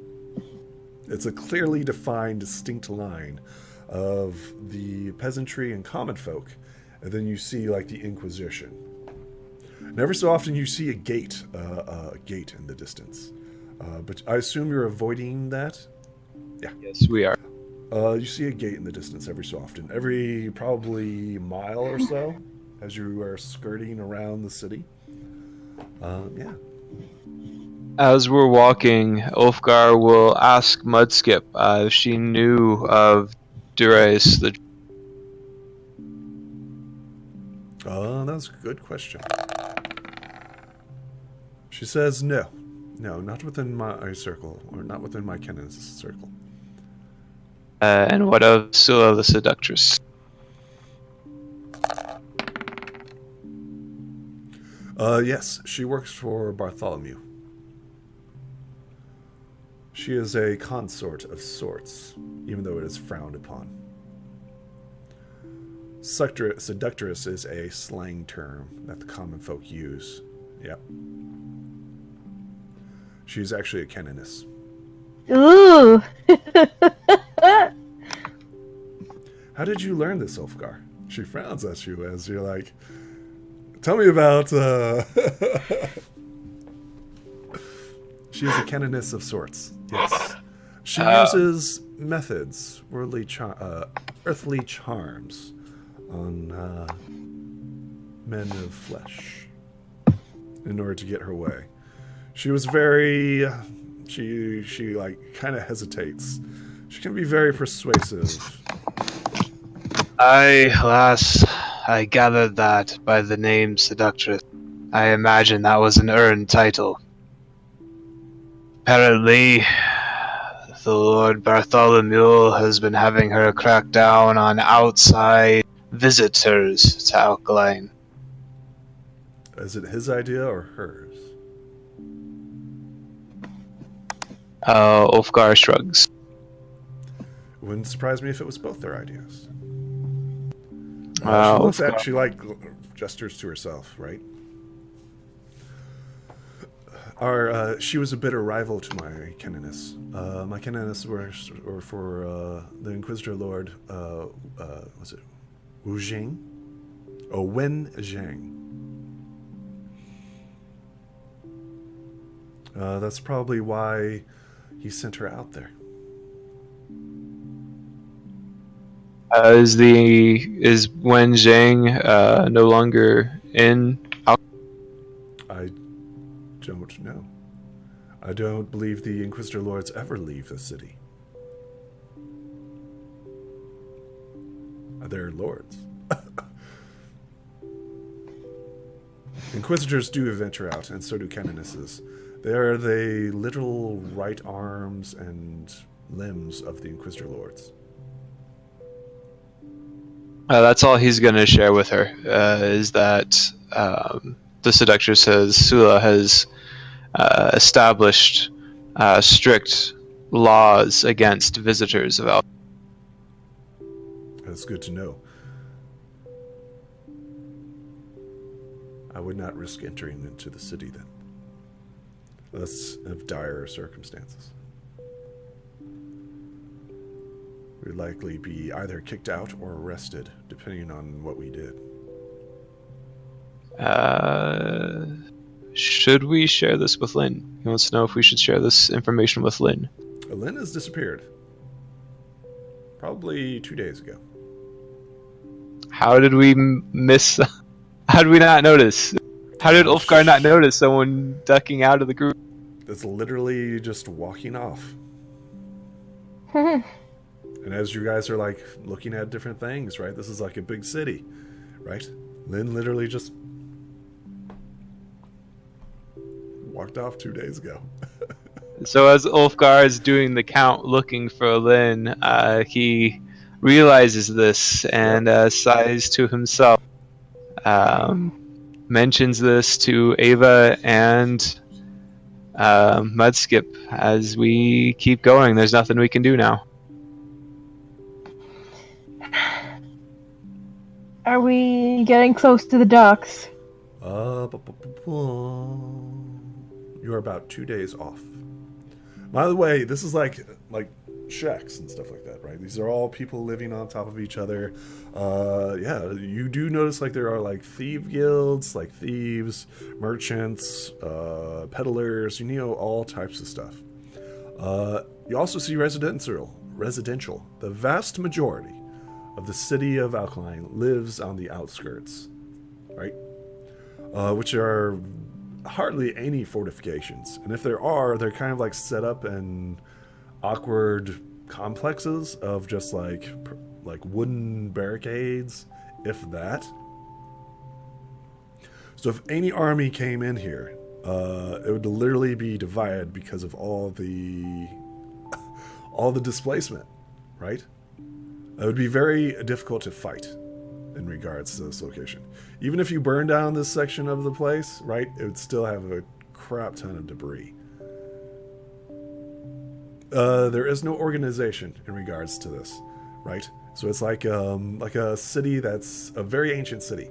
So everything's kind of like built like chaotically, and then you see like these little areas that you can walk down, about anywhere between 12 to 10 foot wide. Anything about a single wagon cart could go through, right? So if an army did invade, you realize that the army would be quickly divided up, right? Before it even hit the walls. Right? Not that that would stop an army of undead. Oh no, it wouldn't stop an army. That would put them at an advantage over the defenders of this place. Until they made it to the wall. Yeah. Right. But if there was a rebellion, they would know this particular area better than most. Oh yes, very much so. That this would probably be a choke point. We continue on. Excellent. Yeah, go ahead and place your... Well, it's actually nighttime, right? Is anybody doing anything that night? Actually, do I have a picture of the city of Alkaline? I'll show you. I think I have an actual picture of it. Give me a second. Is it on the handouts? In the meantime, what are you guys doing?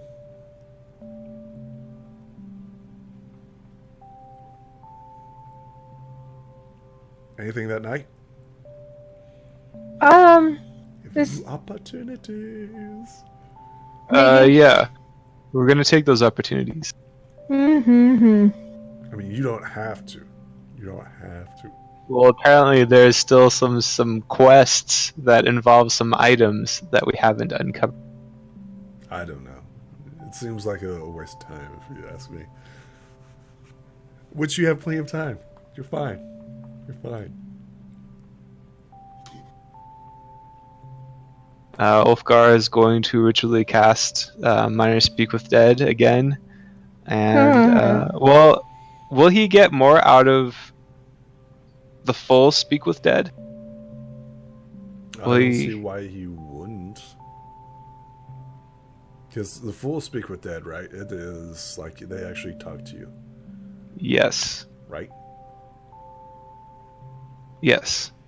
So the one that you currently have is the one that's sensations, feelings, right? Right. Simple phrases. So you definitely get more. He will cast then speak with dead. The full speak with dead. Here's an interesting thing, right? Where are you doing this? Somewhere hidden. Good luck. You are in a city. Roll me a stealth if you so wish to pursue this.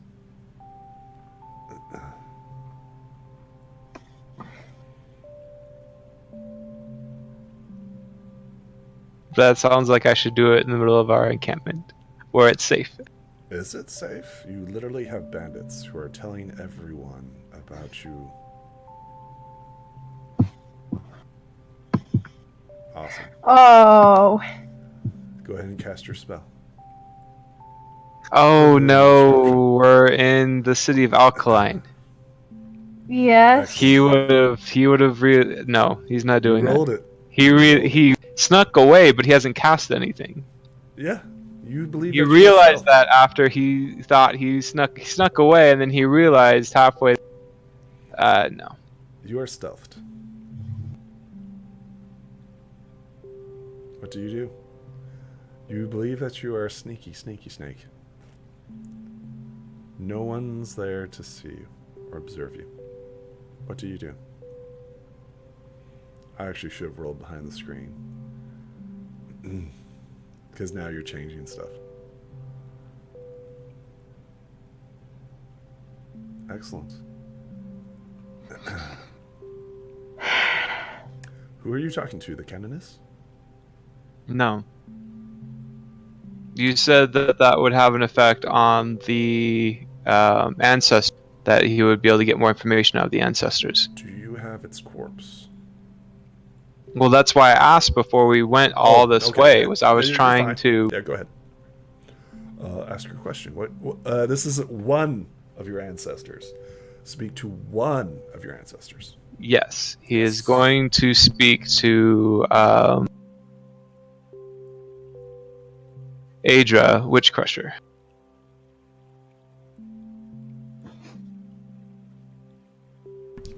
Excellent. Tell me how the spell works.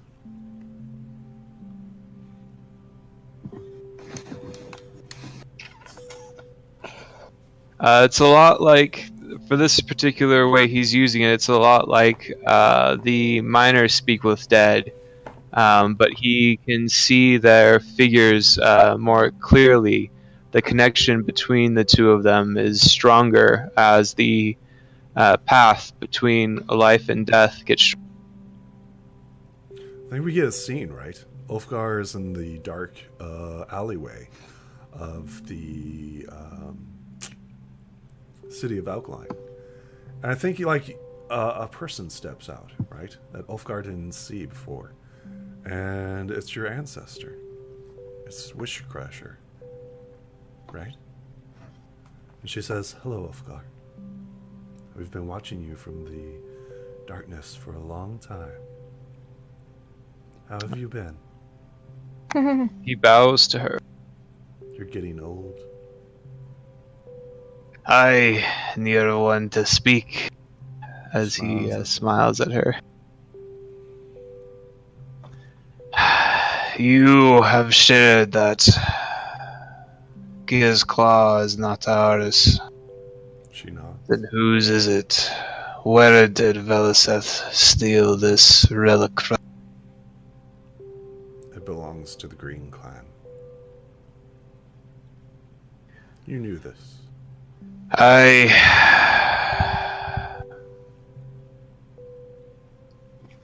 Why do you think you are being hunted?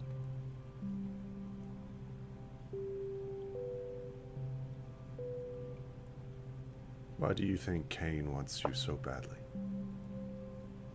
Wants our people so badly?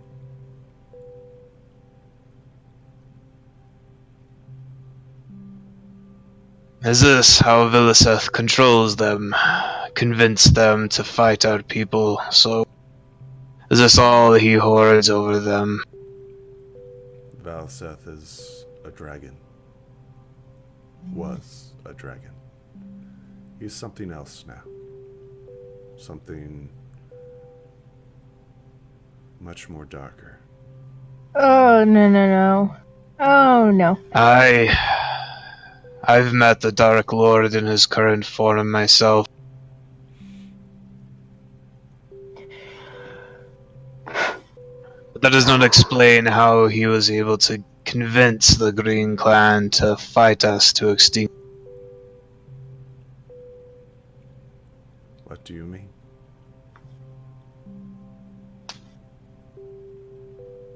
I don't believe the Green Dragons are so petty as to seek this one item for an entire race. Not when we are the firstborn of Gaia herself. And?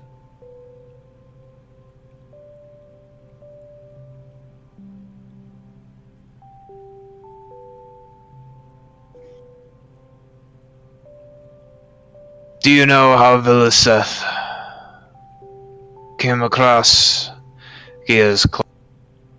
I do not. That was before my time. And although I am old, Ulfgar, I do not know everything.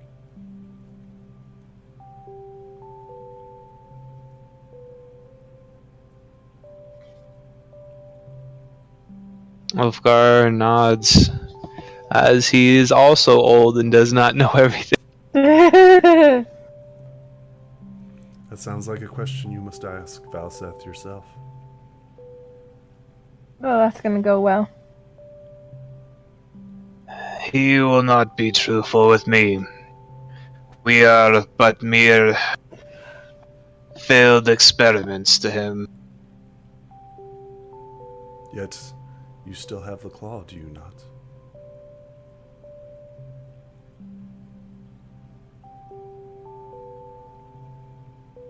I think it's like a scene, right? Where we have Ulfgar and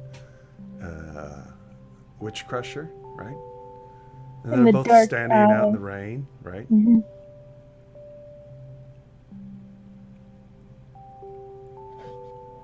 We get this like scene, right? It's just gently falling on you guys, right?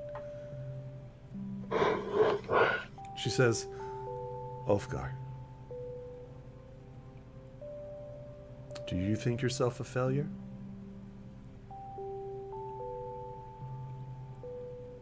I do not concern myself with what I am and what I am not. I think only for my people, for our future. Do you think our people are a failure? I think Viliseth made an error teaching us his way, as he smiles at her. And what is our way?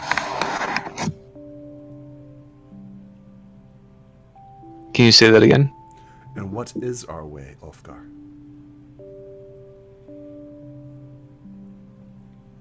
To survive.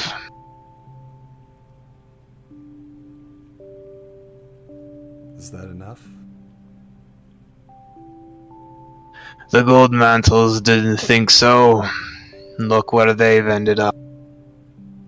I'm sure you've already met the rest of the clan. On the other side, Ulfgar, there are no gold mantles.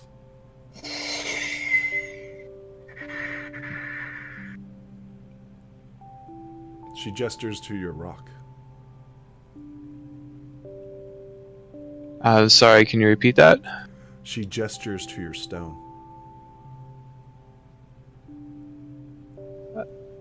The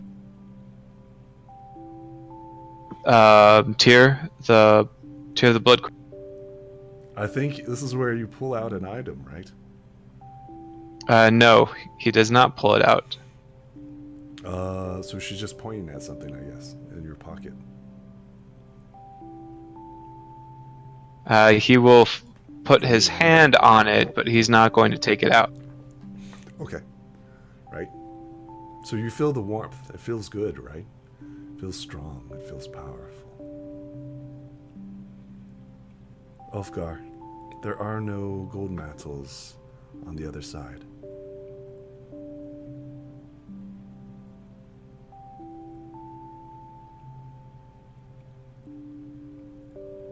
Have they all become those demons then? She shakes her head no. No, Ulfgar. Those were just but an instrument. A means to their own destruction.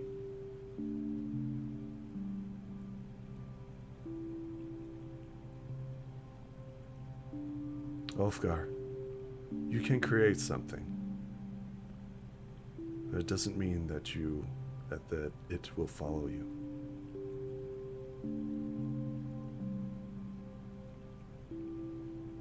Ulfgar nods.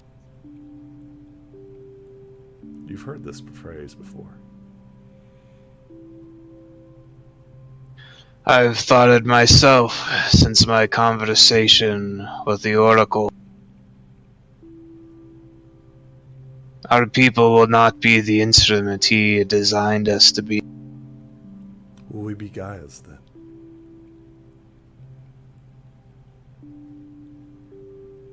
Ulfgar shrugs. She was the creator, wasn't she?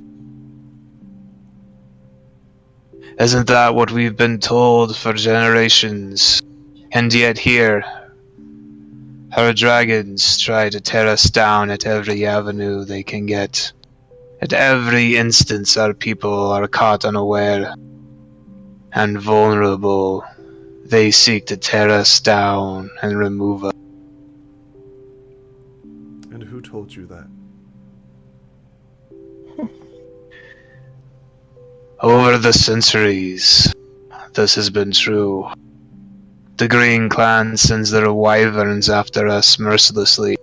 They keep us beneath the mountain. Only the grace of Gaia protects us from their onslaught. And yet, you do not use the earth granted to you. I think we get like a shiver of her, right? Where her once solid form becomes like kind of translucent.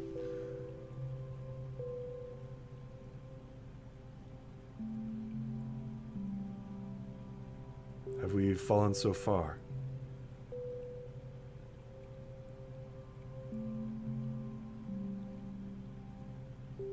Who do you really serve, Ulfgar?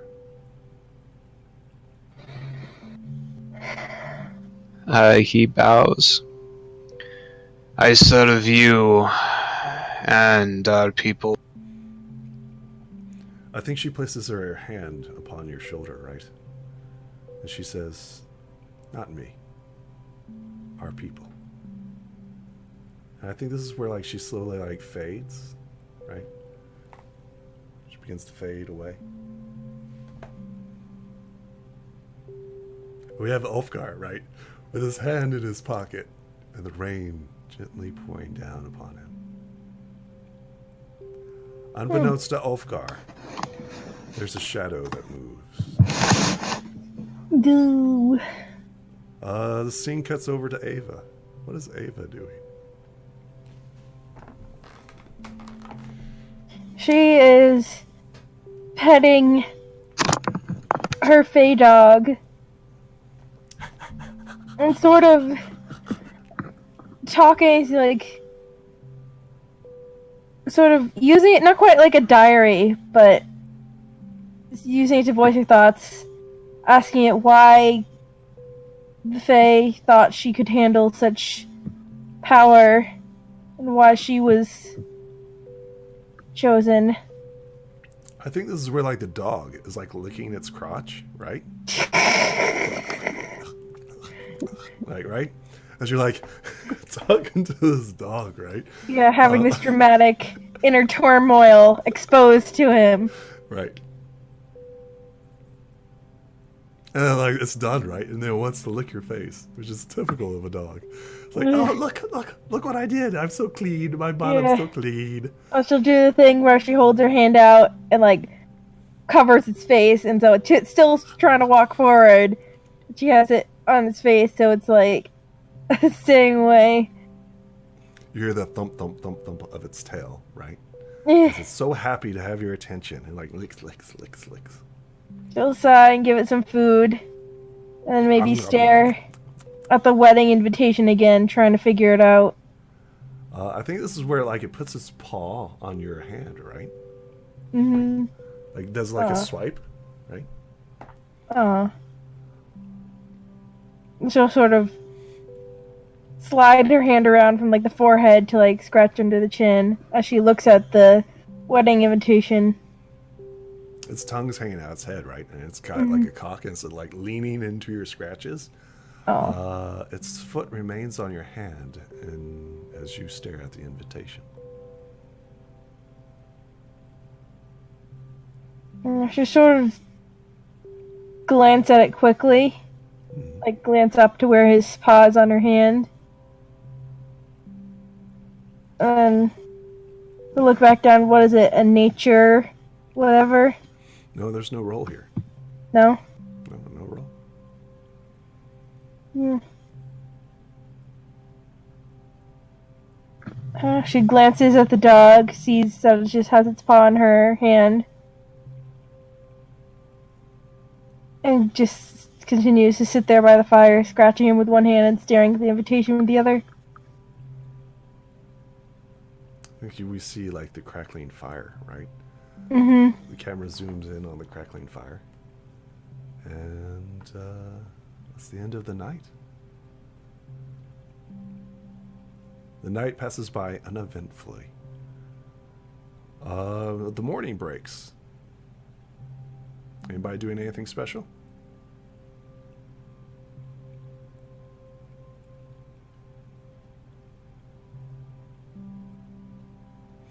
This is some heavy RP we got going tonight. Yeah, we got some heavy RP going, right?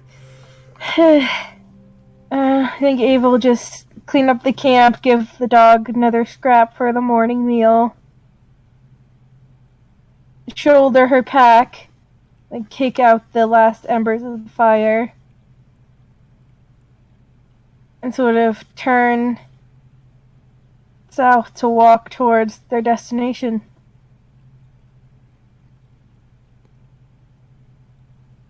Go ahead and place yourselves. A threat suddenly appears. Roll me a survival.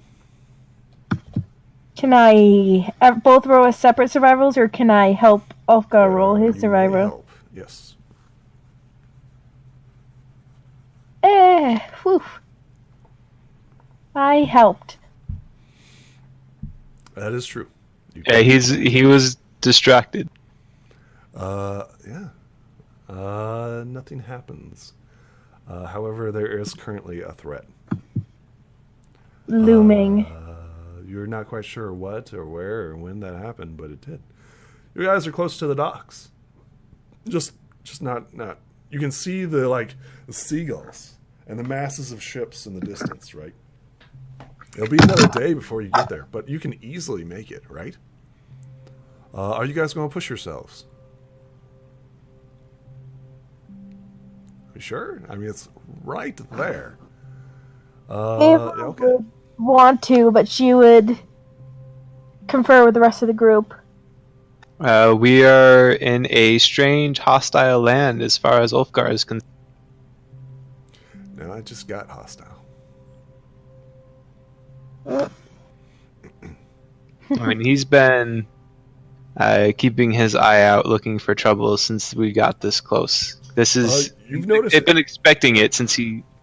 So to be clear, you've noticed that from time to time, you've noticed like people have been gawking and staring at you. At the beginning, it was like friendly, right? It was kind of like, oh, look at them. But now it's more of like, oh, look at them, demon hunters.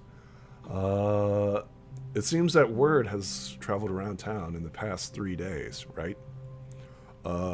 If people didn't know you were here, they do now. Such a reputation does not just, happen and disappear overnight. You actually have people, right? You start noticing like signs of the Inquisition, of people investigating what or who this is. But having such a large contingent, right, they do not approach. Right? Ooh. You have a group of almost 20. These are individuals. These aren't necessarily troops. And it's clear that they're but with it could the be eyes. Inquisition. Oh yeah. These people have signs of the Inquisition on them, like embroidering different signs and symbols on them. It is clear that somebody has opened a gate, and this is probably the first time, noticeably, right, that people of the Inquisition, of actual station of power, has actually come out. And it appears like these are like scouts, right? Forward scouts to see what this is. They offer you no harm or make any threatening moves towards you. They're just kind of checking you guys out, right? Word has finally reached the gate. Right? And currently they are just staring at you. Making no threatening gestures or anything like that. They're just here to see the dire wolf and everything else that's here. Yeah.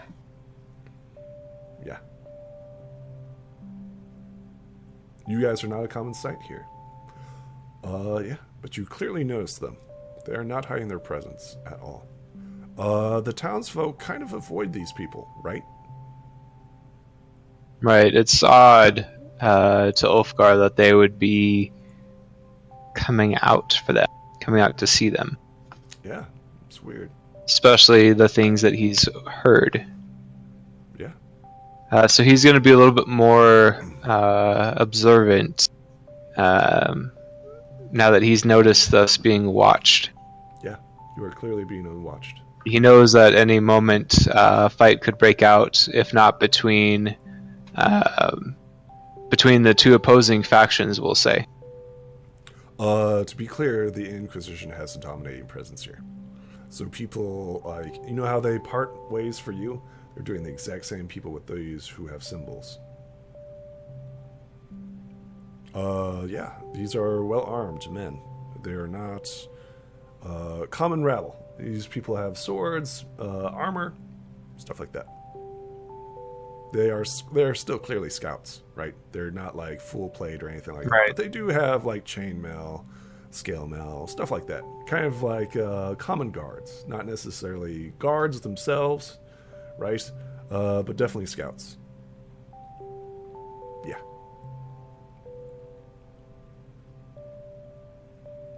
You seem to be making waves.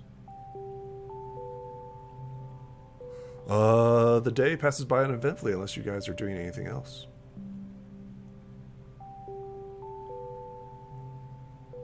Mudskip has seen these as well, right? They're not making any effort to hide themselves. They are not. They are not, no. Mudskip kind of like glances at you, Ulfgar and Ava, and she says, "What is our intentions? Should we continue towards the docks, or should we attempt to negotiate passageway into the actual city?" I give you my word that I would. Best bet. She gestures to the scouts. I give you my word that I would bring your Canoness back. In a hushed tone. He's not going to say this out loud. Like, loudly. If we go into the gates, that might not be possible. She shrugs. She's like, "I'm not sure. I've heard of miracles. Could an Inquisitor Lord raise her from the dead?" We need to raise her ourselves. In her current state when she fell, she did not understand that we had come to save her.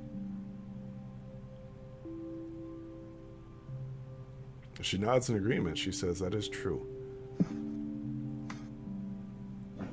is very true. She was a little bit mad. I fear if another Inquisitor Lord raises her, they will get her in a similar state. And at that point, we would have no choice but to stand against the Inquisition. She nods in agreement. Your logic is very sound.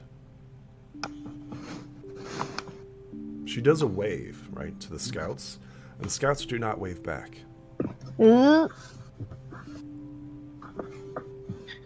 So we continue on towards the docks. Excellent. Well, roll it. Oh, wait, it's nighttime. Yeah, it's nighttime now. Roll the nighttime. Oh, you've already done that, yeah. Night falls. Are you guys doing anything RP-wise before we continue forth? You guys like to do stuff at night? I like my RPing at night. You know what I mean, ladies? Yeah, you know what I mean? It's all because Wolfgar has dark vision. If he didn't have dark vision, things would be different. Sure, buddy. Sure. We'll go with that. Yeah, this is the dark vision. Anything at night. Trying to think what he can do that isn't going to get us in more trouble. That's true. You will have to roll a survival. I will help. People start shutting doors to you. It's not easy to find places now, though, that the Inquisition and Triumphant's rebellion is both aware of you. Roll it.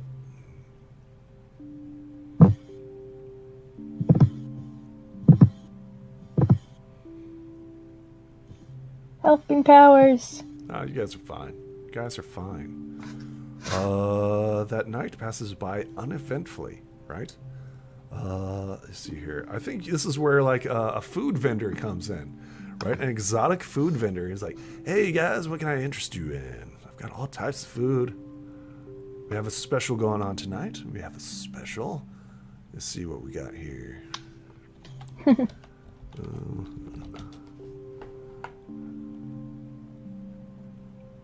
All right. Oh, we'll have a nice starter if you guys are interested.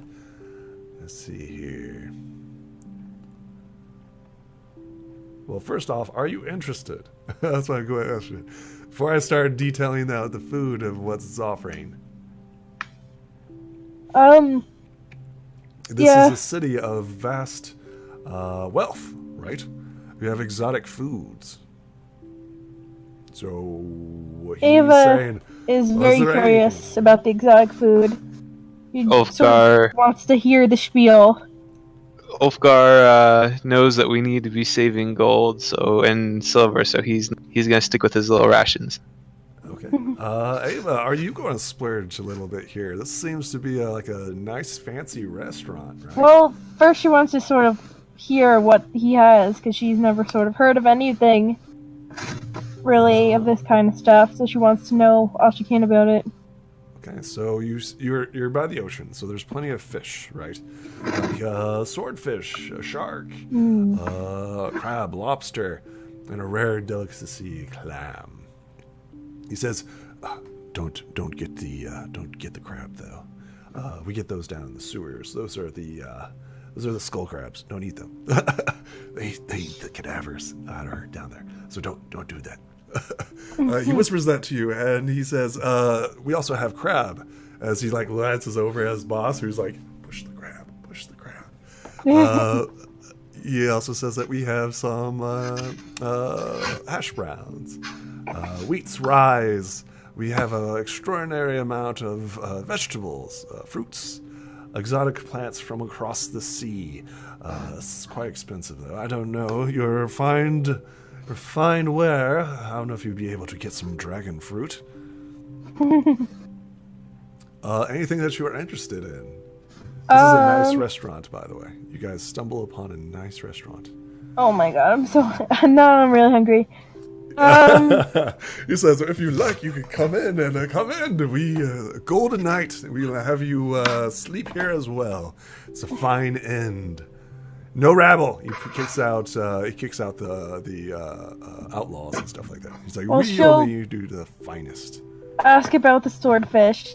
This is 100% me, just so hungry. He says, yes, for a gold a night, you can dine on the finest of swordfish. Do you do anything to go? That's not that type of restaurant. Ugh. This is for the atmosphere. It is very much like a seafood atmosphere, right? They have like mounted trophies on the wall. You see like a big old like crab and lobster in the back, right? You haven't stepped into the restaurant, but you see like the fin of some sort of giant creature. He says, yes, is this some place that you would be interested in? It's fine dining, not for the rabble or the faint of heart. It's a gold apiece. I'm afraid that I am traveling. I cannot Not such a leave lady my as yourself. companions behind. Oh, those filth out there, you don't need to worry about them, lady. Just someone of your grace and beauty should easily come in. He like turns and looks at him, and the guy's like, push the crab. It's like, how about for 50 silver? How about for 50 silver? Yeah. Of course, you won't get swordfish. You will get crab. He kind of laughs at this. He's like, "Yeah." Says for the gold, it's definitely a swordfish. 50 silver for the crab, since I kind of ruined it for you. I'll tell him that we are on our way into the city on business and trade. So when I have completed that and I see how much my ledgers have evened to, I will consider stopping by on the way out. But for now... Of course. He opens up his his notary and he says, and what is your name, and we'll set an appointment. I don't know how long this business is take, but I will remember your location, okay. And when I have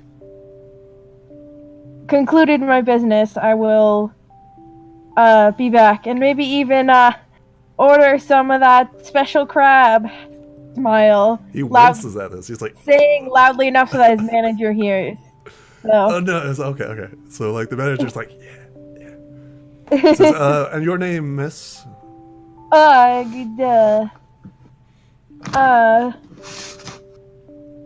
What? I am called Ava, and I'll see you on a later date. So she'll smile and walk out the door. He nods in reply and says, well, it's nice to meet you, Ava. Hopefully we'll see you next time. As you're like walking down, right? As you're like leaving the restaurant, he says, Ava, you're already on here. I am? He says, yes. And someone named Ulfgar and... who's this? Some sort of northerner name. It must be a mistake. My apologies. I will take care of it and rectify it. Who made that reservation? He like looks at it, right, and says, it's been made no more than 2 days ago. Strange. By who? Like looking at it, and it's like, well, a lady of note. She usually wishes to be anonymous. Oh, I see. He winks at you and shows you. He like takes it and flips it around. You read it as what's it? Let me make sure that's correct.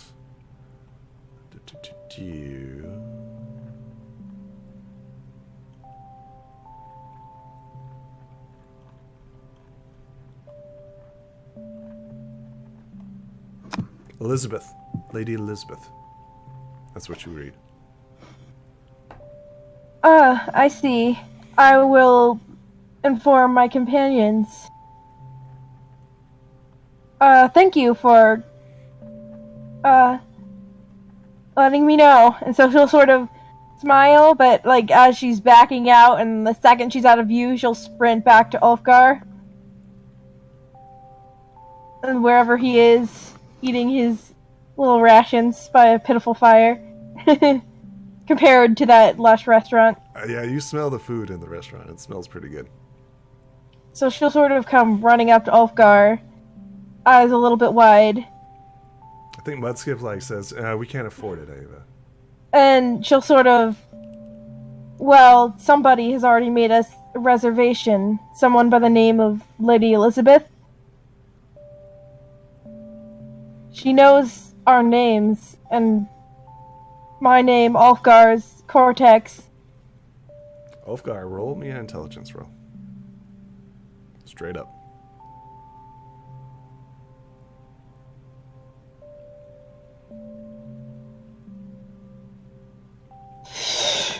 You don't know who this is. Cortex, do you know who that is? Sheriff Cortex. Oh. Man, I'm so hungry. I'm hungry. Says, who cares? You're familiar with the city. Do you know of a Lady Elizabeth? She says yes. I worked for her in Ravenshaven. Oh. Yeah, Ulfgar will mention that someone that we've met before. Cortex often forgets. Yeah, I mean, this is true to character. He didn't remember. Ulfgar didn't realize her influence had reached so far. He knows who it is, but Cortex often forgets who he's. Ulfgar will lean over quietly to Ava and mention that she's expecting Lorik's head and these bandits soon. That. She'll sort of say that out loud. Oh, that lady. Oh. She now knows we're here. We're not going to Ravenshaven right away. We'll see how Cortex gets out of this. Yeah, do you think this is her hint? That she knows exactly where we are? Ulfgar nods. Oh, boy. She was sending us a message. Oh. And so she'll sort of sit down and just, in her mind, she's like, damn it, Cortex. Making promises. You think I'm just gonna let you forget about him?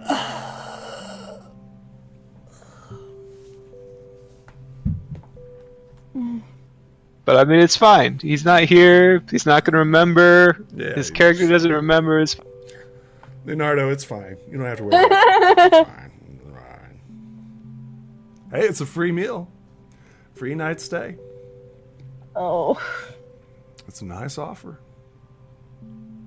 Ulfgar's not going to take it. He doesn't need to be in debt. He knows how the drow work. Oof. Yeah, so Ava will spend the night at the camp, inwardly cursing Cortex. So I think we get this scene, right, of you guys like cuddled up in like this hut, right? And just across the street, you see like people fine dining, right? The smell of food and fresh, vegetables and everything. Like, oh well, it was apologies. This must have been a mistake.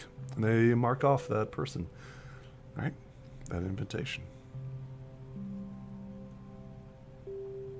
Oh dear. Apologies, 1,000 apologies. Must have been a wrong person. Right. Yeah, the night passes by uneventfully, unless you guys are doing something special. Oh, actually, it doesn't pass by. You still have to roll. That ain't the threat. I will help. That was a good thing, actually. That was actually a good thing. So. Yeah, it was supposed to be a good thing. But see what you do when you try to offer us good things. We say no, we don't want it. I mean, that's all to the players, what they want to do. Yeah, the night passes by uneventfully. Is anybody doing anything special that night? Except by, like, watering at the mouth and, like, staring at the food and... My poor dog is probably making eyes. You'll see what your dog does, right? Yeah, your dog wanders off. Ava, are you going to chase it? Did you see it sort of walking towards the direction of the restaurant or somewhere else? It's going round back to the restaurant. I think you know what its intentions are. Yeah. She'll sort of sigh almost jealously. So yeah, the dog departs. Do you chase after it, Ava? She won't chase after it, but she'll give it a few minutes, and if it doesn't come back within a few minutes, she'll go and check and see where it's gone. It doesn't come back after a few minutes. Yeah. Alright, she'll get up and check. You find the glutton pigging out back of the restaurant on a food. You see the trash, right? Everything that's been dumped out back, right? It is clearly going through the garbage and rolling, right? And the yummy, delicious food. Oh god, I've had this happen in real life. My dog decided to get into our neighbor's trash who'd had a pizza party the night before. You might be frowning, but the Fey dog looks completely satisfied. Yeah, she'll be upset, but she knows he needs as much good food as he can get. Oh, this ain't good food. This is garbage. This is trash. Well, for a dog.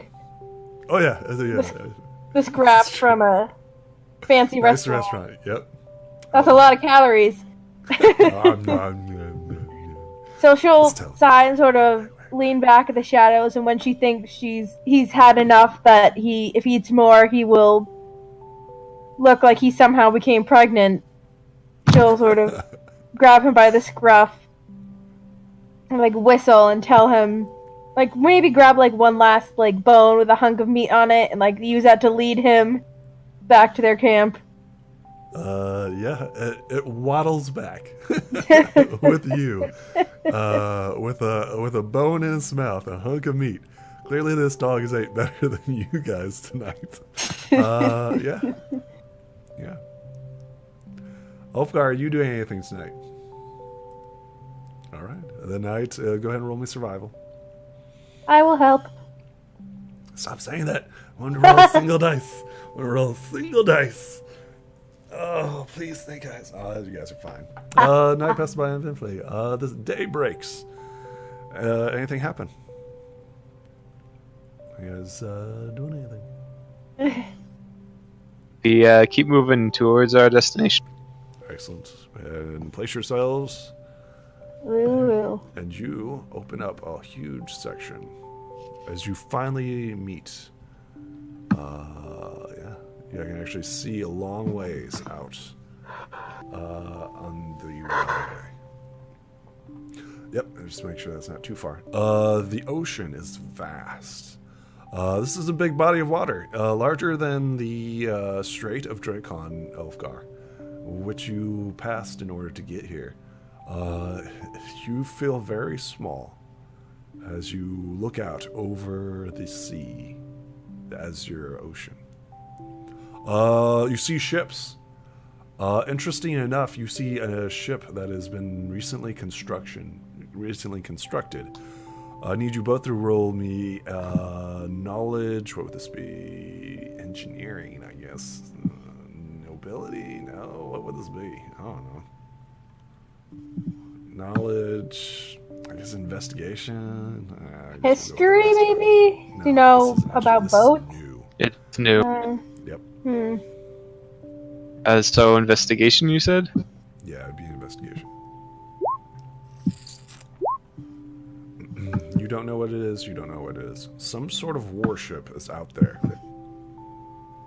You have never seen this craft before. It dominates the harbor in which it resides on. These long metal tubes are sticking out. Oh. Does it have a flag signifying its affiliation? It does. A flag of Bartholomew. A sign of the Holy Master himself, right?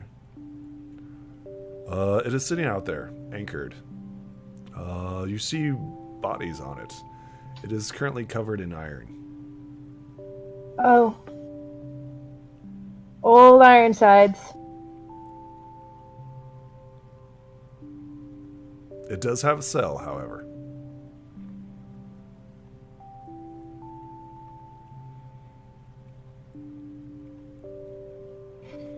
Eva's definitely staring. Yeah, this is like a massive structure. It seems to be a barge of some sort. Maybe?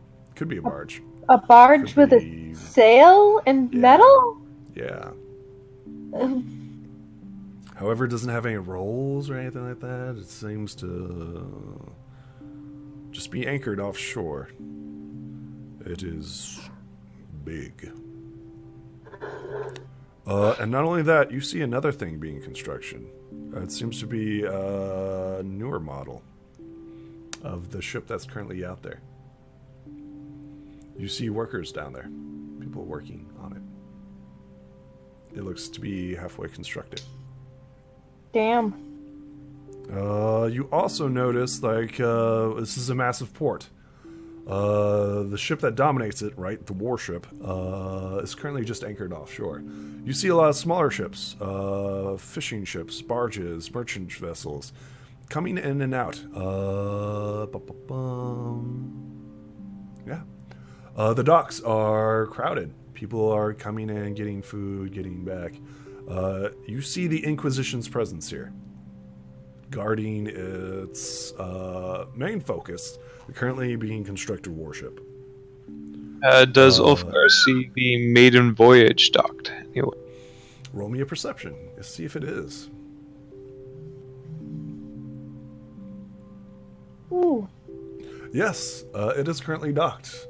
However, you only see like a few crew members that are aboard. It might be shore leave. Who knows what it's currently doing right now? Currently, it's just sitting idle. It's clearly a smaller, inferior vessel to the warship that is dominating it. Right. Yeah.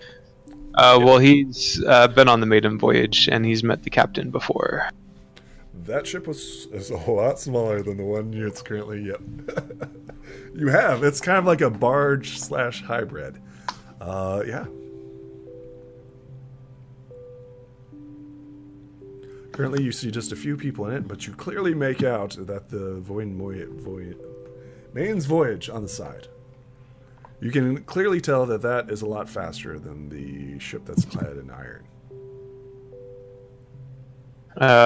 We need to look around. Ulfgar is going to look around the docks for a smithy or a forge of some sort.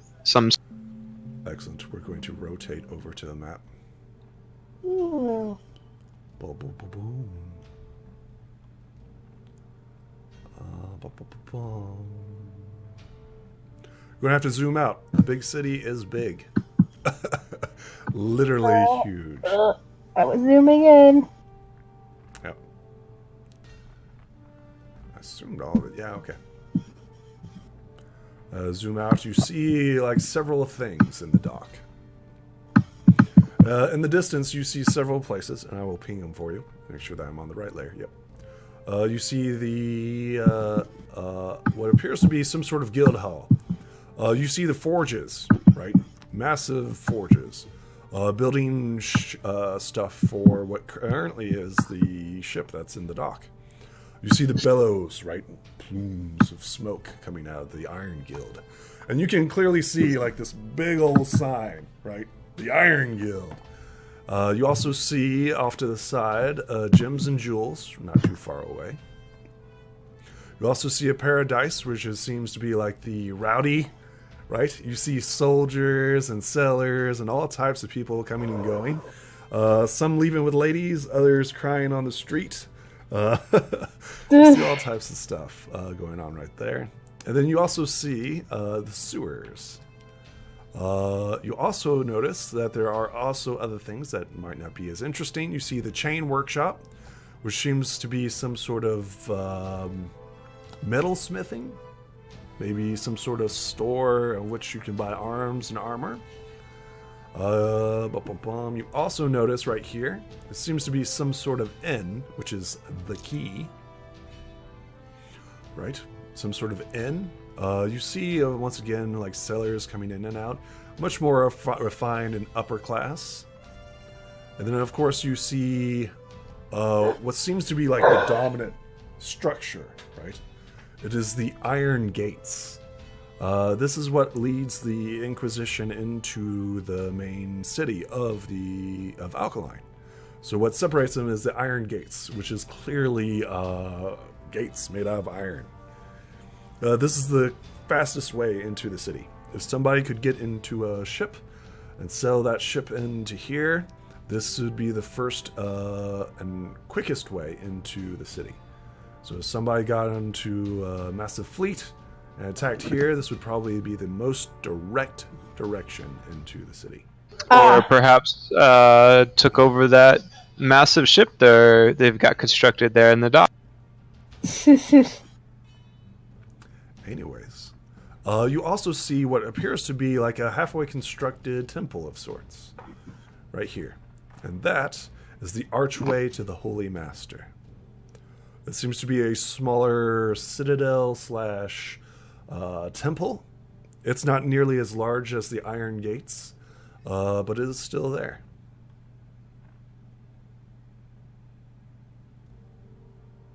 You see a lovely selection before you of many adventures, many ways to accomplish many tasks. Where do you go? Oof. You hear the constant drumming of iron, as people are working away, right? You hear like... you hear the hissing of cooling of iron. This is where what appears to be the main hub. The industrial zone, if you would have it, of the city. The presence of the Inquisition is very much here. Yeah. However, you do see a lot of commoners, a lot of workers, a lot of people here. You would still not have any troubles getting in.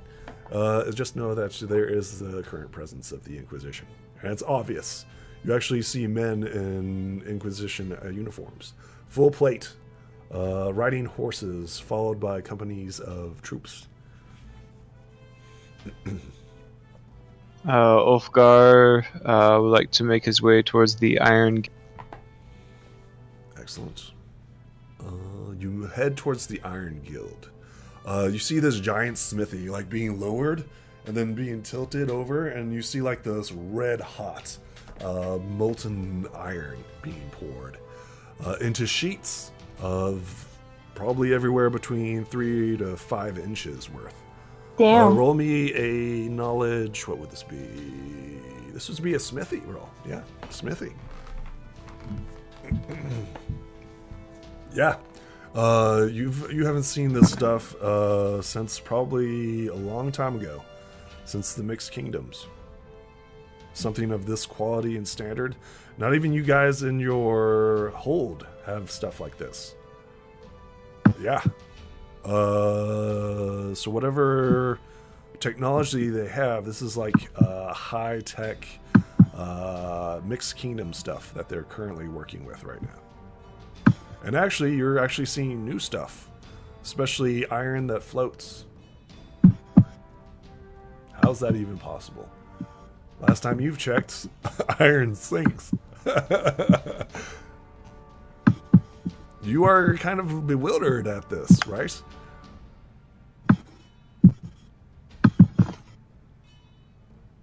This is impressive.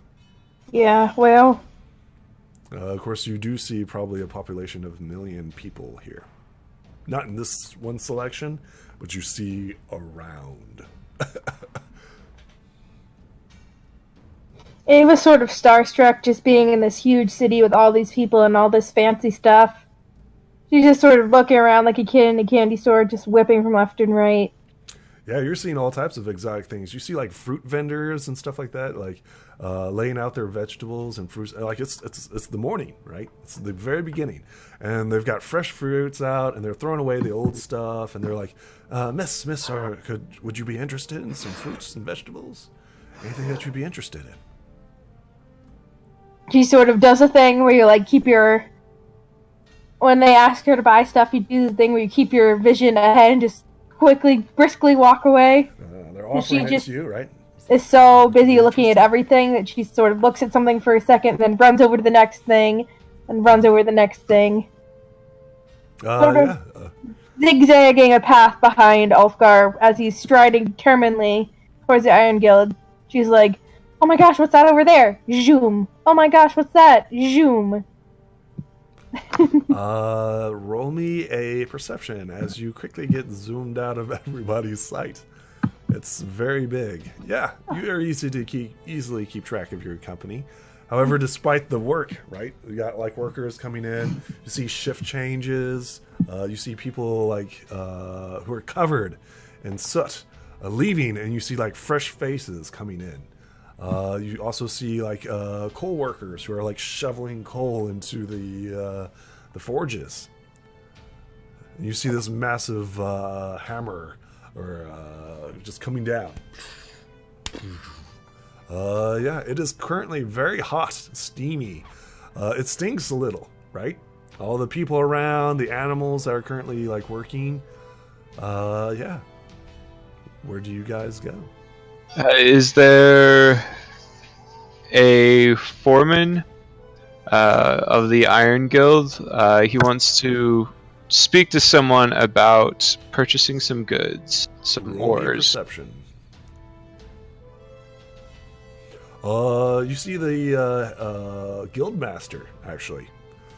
He's currently like on top of like the on top of a platform, not steel, but iron platform, right? And is overlooking this area. You see him like gesturing to people and giving orders as he's like directing people. It is a new day, so he's currently giving shift change, right? He's telling people what to do and where to go. He's going to have the party kind of wait for him. He's going to go up and he's going to wait for an ebb, right, so that he's not interrupting anything. But he's going to go up and address the guild master personally.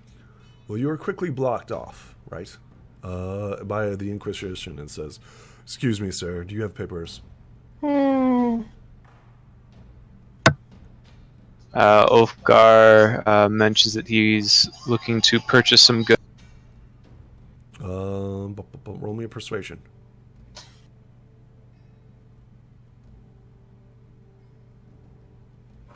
Says, "All right, very well. Carry on, citizen." Is Ava going with him? Into the what was it, the Iron Guild? Mm-hmm. Yeah, she'll tag along because she sees that fancy technology and she wants to see it. Like, Ava, you are not stopped. She doesn't really notice. It's like she's in a museum, just looking at all the fancy stuff. You are not stopped. Ulfgar probably notices that, though. Oh, yes. Ulfgar walks up to the guildmaster. He is currently like writing down on paperwork. He like glances up to you and says, "What do you want, halfling?" I am here to see what order you might have for sale. He like quickly like glances up at you and he's like, "Oh, you buying?" Perhaps. I'm looking for some. He says, "Gold first. Let's see what you got.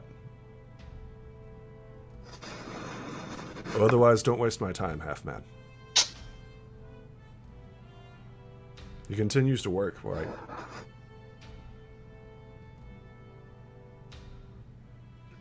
He will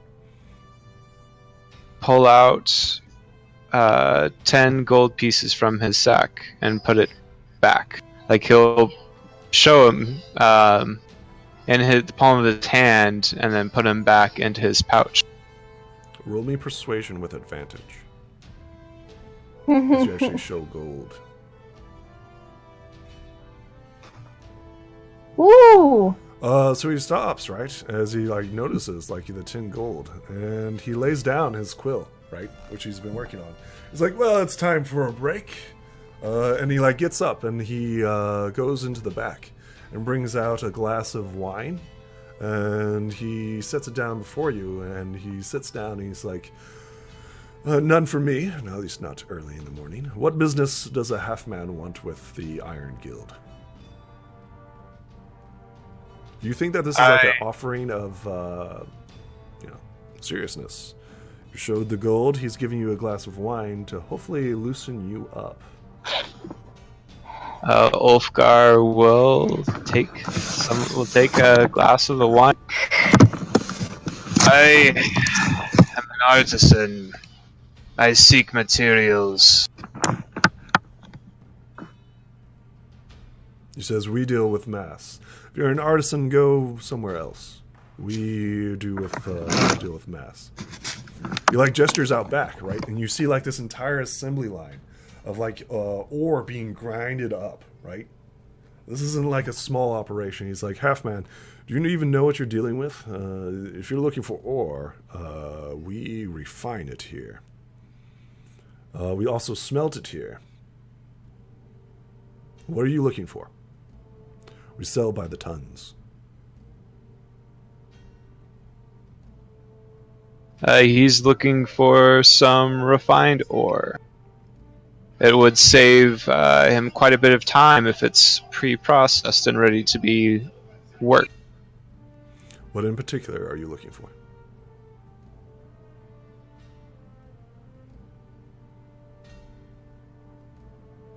So, I assume diamonds, right? You're looking for coal. Either that or diamonds in the rough. Or he was also contemplating making items, masterworked items, trying to make masterworked items and selling them to trade for the diamond. So you know that this ore, right, is raw material and not even remotely close to what you're needing for masterwork. So this is the raw elements themselves, right? You won't find masterwork coal or right. Tonnage. Once they're refined, right, he could at least make them into some basic goods that could be sold for, right? Yes. Or that could be traded. So what is your intentions here? Just to be clear, you were going to have to buy tons, right? Yeah, he's thinking, how long would it take him to set up an operation to make, say, armor? So you're asking that? Trying to do the math in his head, sort of thing. I'm asking you as the DM, because I don't want to do something that's obviously impossible. Okay, so are you starting a business here? That's my question. Because all that can be done off game time, right? Are you starting a business here? He's trying to get the fastest way for us to get a diamond as he can. He knows that he's got so this is expertise in smithing. This is the slowest way. This is probably guaranteed the slowest way. Because you're going to have to get a business license and all that other crap. And you're a half-man currently. They think that you're a halfling. And we all know how the Inquisition loves non-humans. Especially once that non-human starts making weapons and armor. Goods. Yep.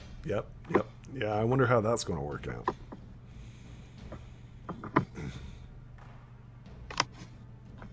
So that's my question. I'm not saying that it's impossible, right? It's just no, we'll not do that then. That's boring crap. We're gonna have to go to the gems and jeweler, I guess. Maybe we can work out something there. Okay. So you quickly find out, like, he is a mass producer, right? Right. He like shows you the operation, right, from Right. his platform. And he shows you, like, we deal with tonnage. There's a reason why we're the Iron Guild, is because if you need something mass produced on a grand scale, come to us, right? Right. He'll take the business card with him, and The business card and the wine. Finish off the wine. It's like, well, thank you for your time. Please come back again when you're much more serious, Halfman. He suggests you go to, if you're looking for more stuff that has been refined down, such as an artist would want. You probably want to go to the Gems and Jewels, which is just across the way, Halfman. And your name is, and he like offers you his hand. He says Adric, and he shakes his hand. It's nice to meet you, Adric. I wish you luck. He nods, and he'll leave him a silver piece for the trouble. He like bites it and says, "Much appreciated, Halfman."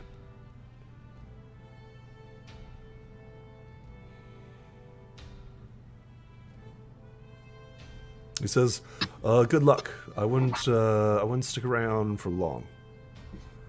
There's trouble brewing." Ulfgar nods and understands. He knows exactly what that trouble is. He's you roll going. a 20. You're getting extra information, so yeah, tells you that. He's going to rejoin the group, and we're gonna go. He's gonna go look. Well, he won't rejoin the group because it's right across the street. He's just going to walk across the street to the Jewels and Gems. A lady is currently at the counter, and before you realize like gems and facets, rings, jewelry, you name it, it's out there. Tiaras, yeah, all types of manner of facets and stuff. Bubbles, you also see bubbles. She says, "How can I help you?"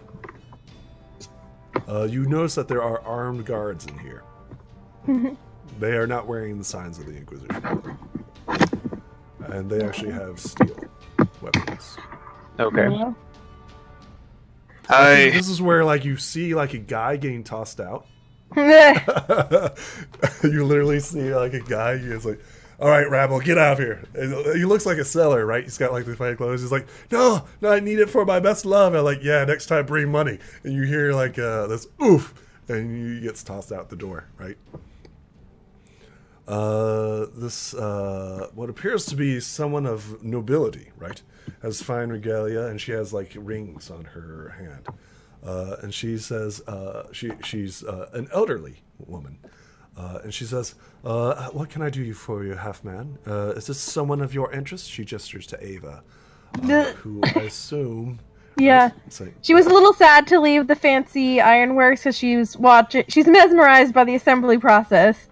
Now she's walked in, she sees the pretty shiny jewels, and she starts looking at all of them. She's never seen such riches before.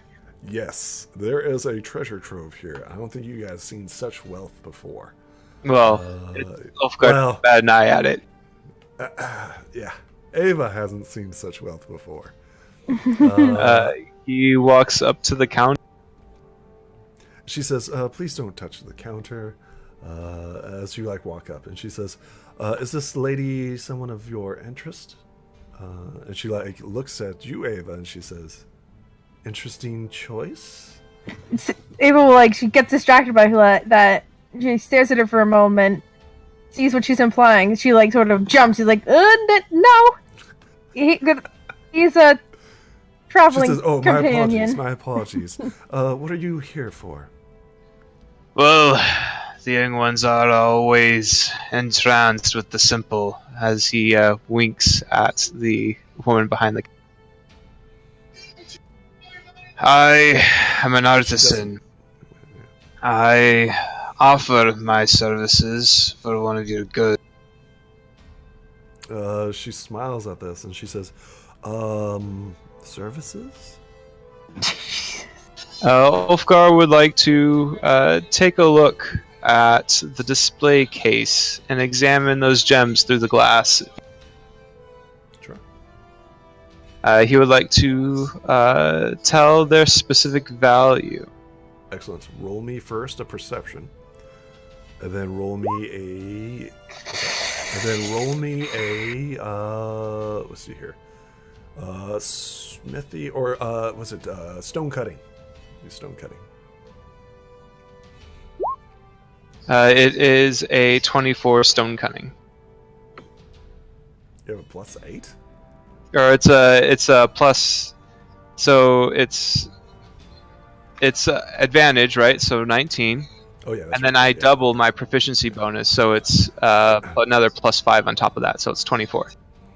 You quickly realize, right? You don't see any obvious flaws or anything in them, and you quickly come up to a number, right? Of the recommended jewels, right? Amount. And she says, "Yes, that's very good, but you are wrong."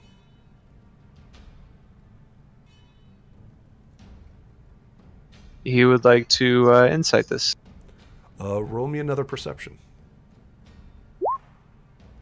Ew. That's when you notice. All the gems out here are fake. Holy ball. The display cases are all fake. He mentions that it's a very good replication for thieves.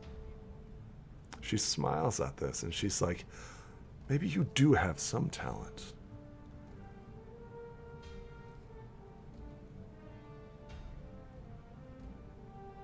Maybe I do.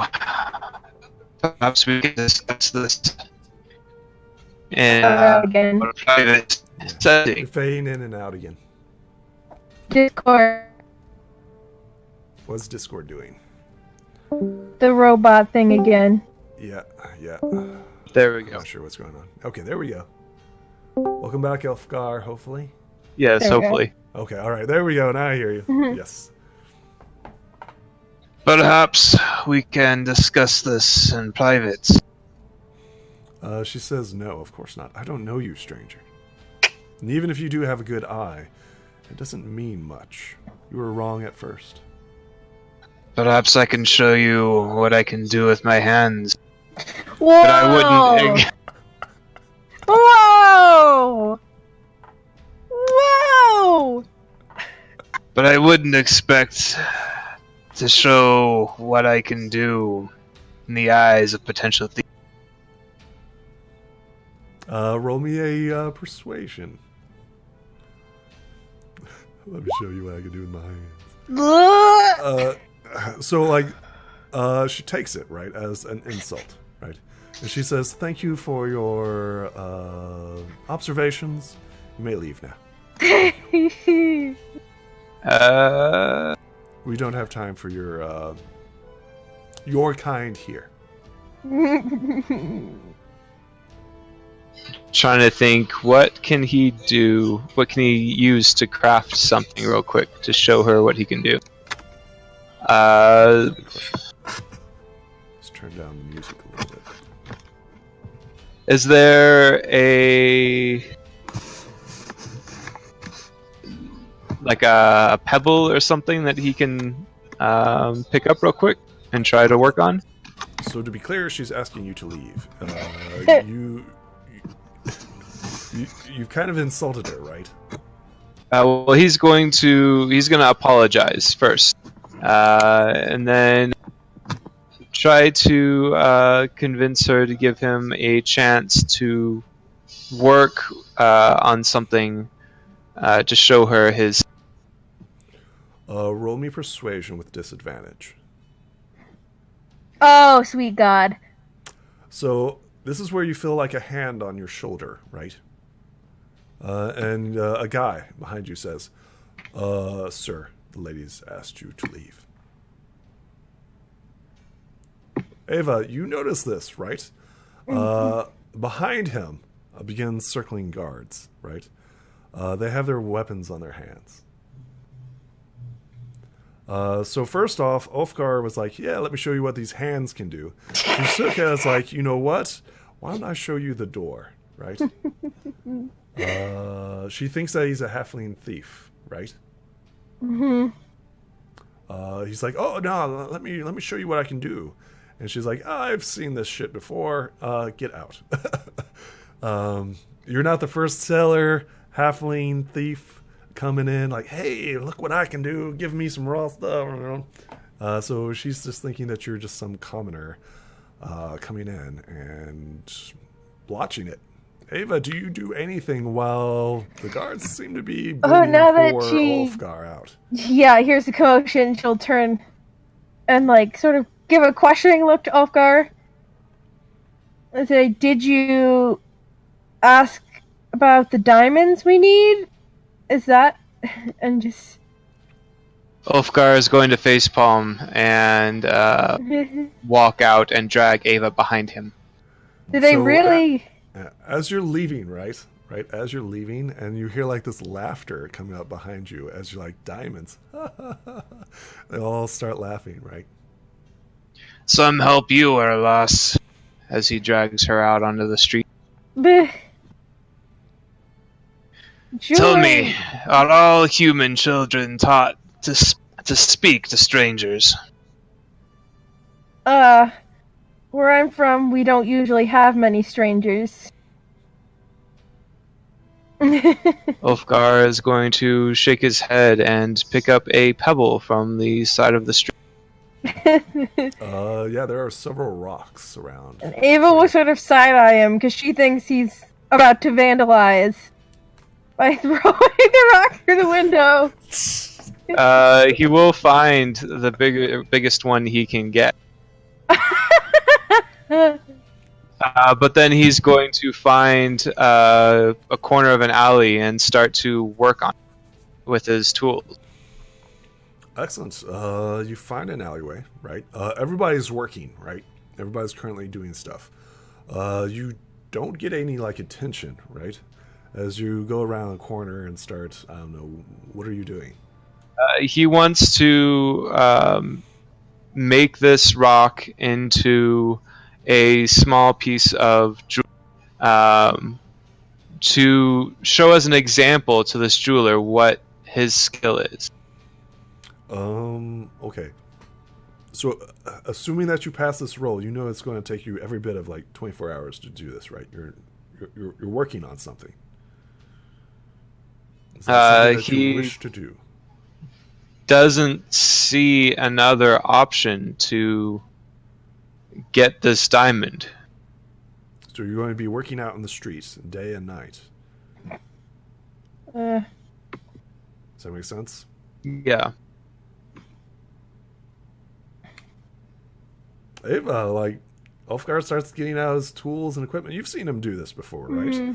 At the Faye's place, yeah? Mm-hmm. Cortex, like, what you doing, buddy?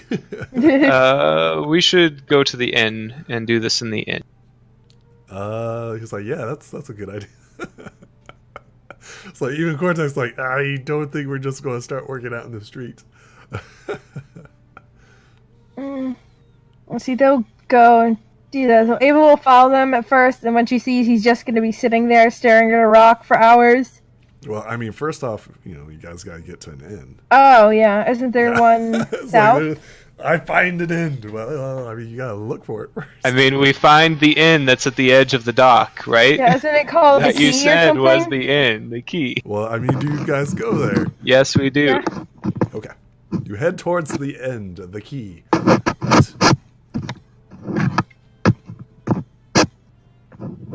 Ulfgar will pay for a night's stay. Excellent. It is a silver apiece. As you walk into the inn, you see like it's a bar, right? It's a bar room. You see all manners of marine stuffed animals and creatures. Lots of fish. You see like a steering wheel and all types of stuff. These are all the decorations. As you walk into this inn, all the patrons turn and look at you. And this is where we're going to end this episode.